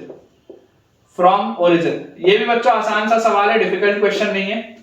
देखिए लास्ट क्वेश्चन है आज के लेक्चर का, अपने पास इसमें बेटा दिया हुआ है कि आपके पास कोई भी एक कर्व है which has the equation, इस तरीके का कोई भी हमारे पास एक कर्व है which has the equation x square plus xy plus y square equal to 1, ये अपने पास एक कर्व है जिसका ये इक्वेशन है। और इमेजिन करते हैं बेटा ओरिजिन आपके पास दिया हुआ है 0,0 और ओरिजिन से एक आपको पॉइंट बताना है which is at the maximum distance, ये लिखा है ना, find the greatest distance of a point on C from the origin. Origin से इस कर्व में किसी भी पॉइंट का सबसे ज्यादा डिस्टेंस क्या हो सकता है ये पूछा जा रहा है। अपन मान लेते हैं let the distance be r, let the maximum distance that a point can have, let the maximum distance that a point can have be r। अपन मान लेते हैं बेटा जो मैक्सिमम डिस्टेंस किसी पॉइंट का हो सकता है वो r। अब अगर बच्चों r is the maximum distance, तो यार आप सोच के देखो यहां पर बेटा आपके पास ये डिस्टेंस होगा कितना, डिस्टेंस अगर आप बेटा निकालोगे, इस पॉइंट को आप ले लो x1, y1, इस पॉइंट को आप ले लो x1, y1, तो डिस्टेंस अपने पास होगा कितना, distance r will be equal to origin से इसका डिस्टेंस होता है under root of x1 square plus y1 square, यही आपके पास होता है। जो डिस्टेंस r आप लोगे that will be under root of x1 square plus y1 square. यहां से बेटा क्लियरली आप बोल सकते हो, पैरामेट्रिकली अगर आप सोचोगे तो x1 की वैल्यू आप बोल सकते हो r cos थीटा, और y1 की वैल्यू आप बोल सकते हो r sin थीटा, क्योंकि जैसे आप यहाँ पर r cos थीटा और r sin थीटा रखोगे ये सेटिस्फाई हो जाएगा, तो ये आप रख सकते हैं। एंड ऑल्सो बेटा मुझे क्या पता है, ऑल्सो x1 y1 इसको सेटिस्फाई करेगा, मतलब x1 square plus x1 y1 plus y1 square is equal to 1। तो दिस इंप्लाइज x1 की जगह अगर बेटा मैं रख दूं r cos थीटा का स्क्वायर प्लस x1 y1 की जगह मैं रख दूं r cos theta into r sin theta का मल्टीप्लीकेशन प्लस y1 स्क्वायर की जगह अगर हम लिख दें r sin थीटा का square, this will be equal to 1। तो यार यहां से मेरे पास आ जाता है r square cos square theta plus ये अपने पास लिखा हुआ है r square sin theta cos theta और plus r square sin square theta, this will be equal to 1। तो दिस इंप्लाइज अपने पास बच्चों देखो r square cos square theta और r square sin square theta तो r स्क्वायर बना लेगा, r square plus r square sin theta cos theta will be equal to 1। तो यार यहां से आप इसको लिख सकते हैं r स्क्वायर बाहर, अंदर आप लिख सकते हैं 1 plus sin theta cos theta is equal to 1, ये अपन लिख सकते हैं। और इसको बच्चों आप और क्या लिख सकते हैं, इसको आप और लिख सकते हैं this is r square into 1 plus sin 2 theta by 2 is equal to 1। तो यहां से बेटा अपने पास आ जाता है r square is equal to ये 2 प्लस sin 2 थीटा और 2 उधर, तो 2 divided by 2 plus sin 2 theta, ये आपके पास आ जाएगा। देख लो r स्क्वायर विल बी यहां पे 2 प्लस sin 2 थीटा और नीचे 2 था उधर जाएगा, तो 2 बाय 2 प्लस sin 2 थीटा। अब अगर आप बेटा चाहते हैं इस r को मैक्सिमम करना, अगर आप चाहते हैं इसको मैक्सिमम करना, तो ये मैक्सिमम होने के लिए पूरा मैक्सिमम मतलब डिनोमिनेटर मिनिमम मतलब sin 2 थीटा मिनिमम, और sin 2 थीटा की मिनिमम वैल्यू होती है -1, sin 2 थीटा की बच्चों मिनिमम वैल्यू आपके पास आ जाती है -1। तो यहां से आपके पास आ जाएगा r स्क्वायर की maximum value when sin 2 theta is -1, तो 2 by 2 minus 1 is 1, तो this will be 2। तो r की मैक्सिमम वैल्यू अपने पास कितनी आ जाएगी, √2। मैक्सिमम किसी पॉइंट की जो इससे दूरी हो सकती है दैट इज √2। बिल्कुल सही है बेटा, बिल्कुल सही। सो ठीक है बच्चों, विद दिस हम अपने आज के लेक्चर के एंड पे पहुंच चुके हैं। और जैसा मैंने आपको बताया था आज सेकंड लास्ट लेक्चर था। आज का लेक्चर थोड़ा सा लंबा था क्योंकि बेटा बहुत सारे सवाल थे और मुझे खत्म करना था। अगला लेक्चर और अपन एक लेंगे, वो भी ऑलमोस्ट इतना ही लंबा लेक्चर होगा और उसके साथ एओडी पूरा फिनिश हो जाएगा। मैं बेटा अपनी मैक्सिमम एनर्जी लगा रहा हूं आपके लिए एप्लीकेशन ऑफ डेरिवेटिव में, क्योंकि मेरे हिसाब से इस साल के जेईई में इसमें से सवाल आने के चांसेस बहुत ज्यादा हैं और हर साल आते भी हैं, इसलिए आपका ये चैप्टर बेटा स्ट्रांग होना बहुत ज्यादा जरूरी है। अगर आपको फायदा हो रहा है, अगर आपका बच्चों कॉन्फिडेंस इंक्रीज हो रहा है मेरे इस पढ़ाने से, इतने सारे क्वेश्चंस कराने से, तो यार कमेंट जरूर करें ताकि मुझे भी अच्छा लगे और मैं इसी एनर्जी के साथ आपके लिए सारे चैप्टर्स बेटा कंप्लीट करूं। अगर आपको वीडियो पसंद आया हो तो वीडियो को लाइक करें, चैनल को सब्सक्राइब करें और दोस्तों के साथ बेटा इस चैनल को रेफर भी करें ताकि उन सारे बच्चों की पढ़ाई बहुत बढ़िया तरीके से हो पाए। Thank you.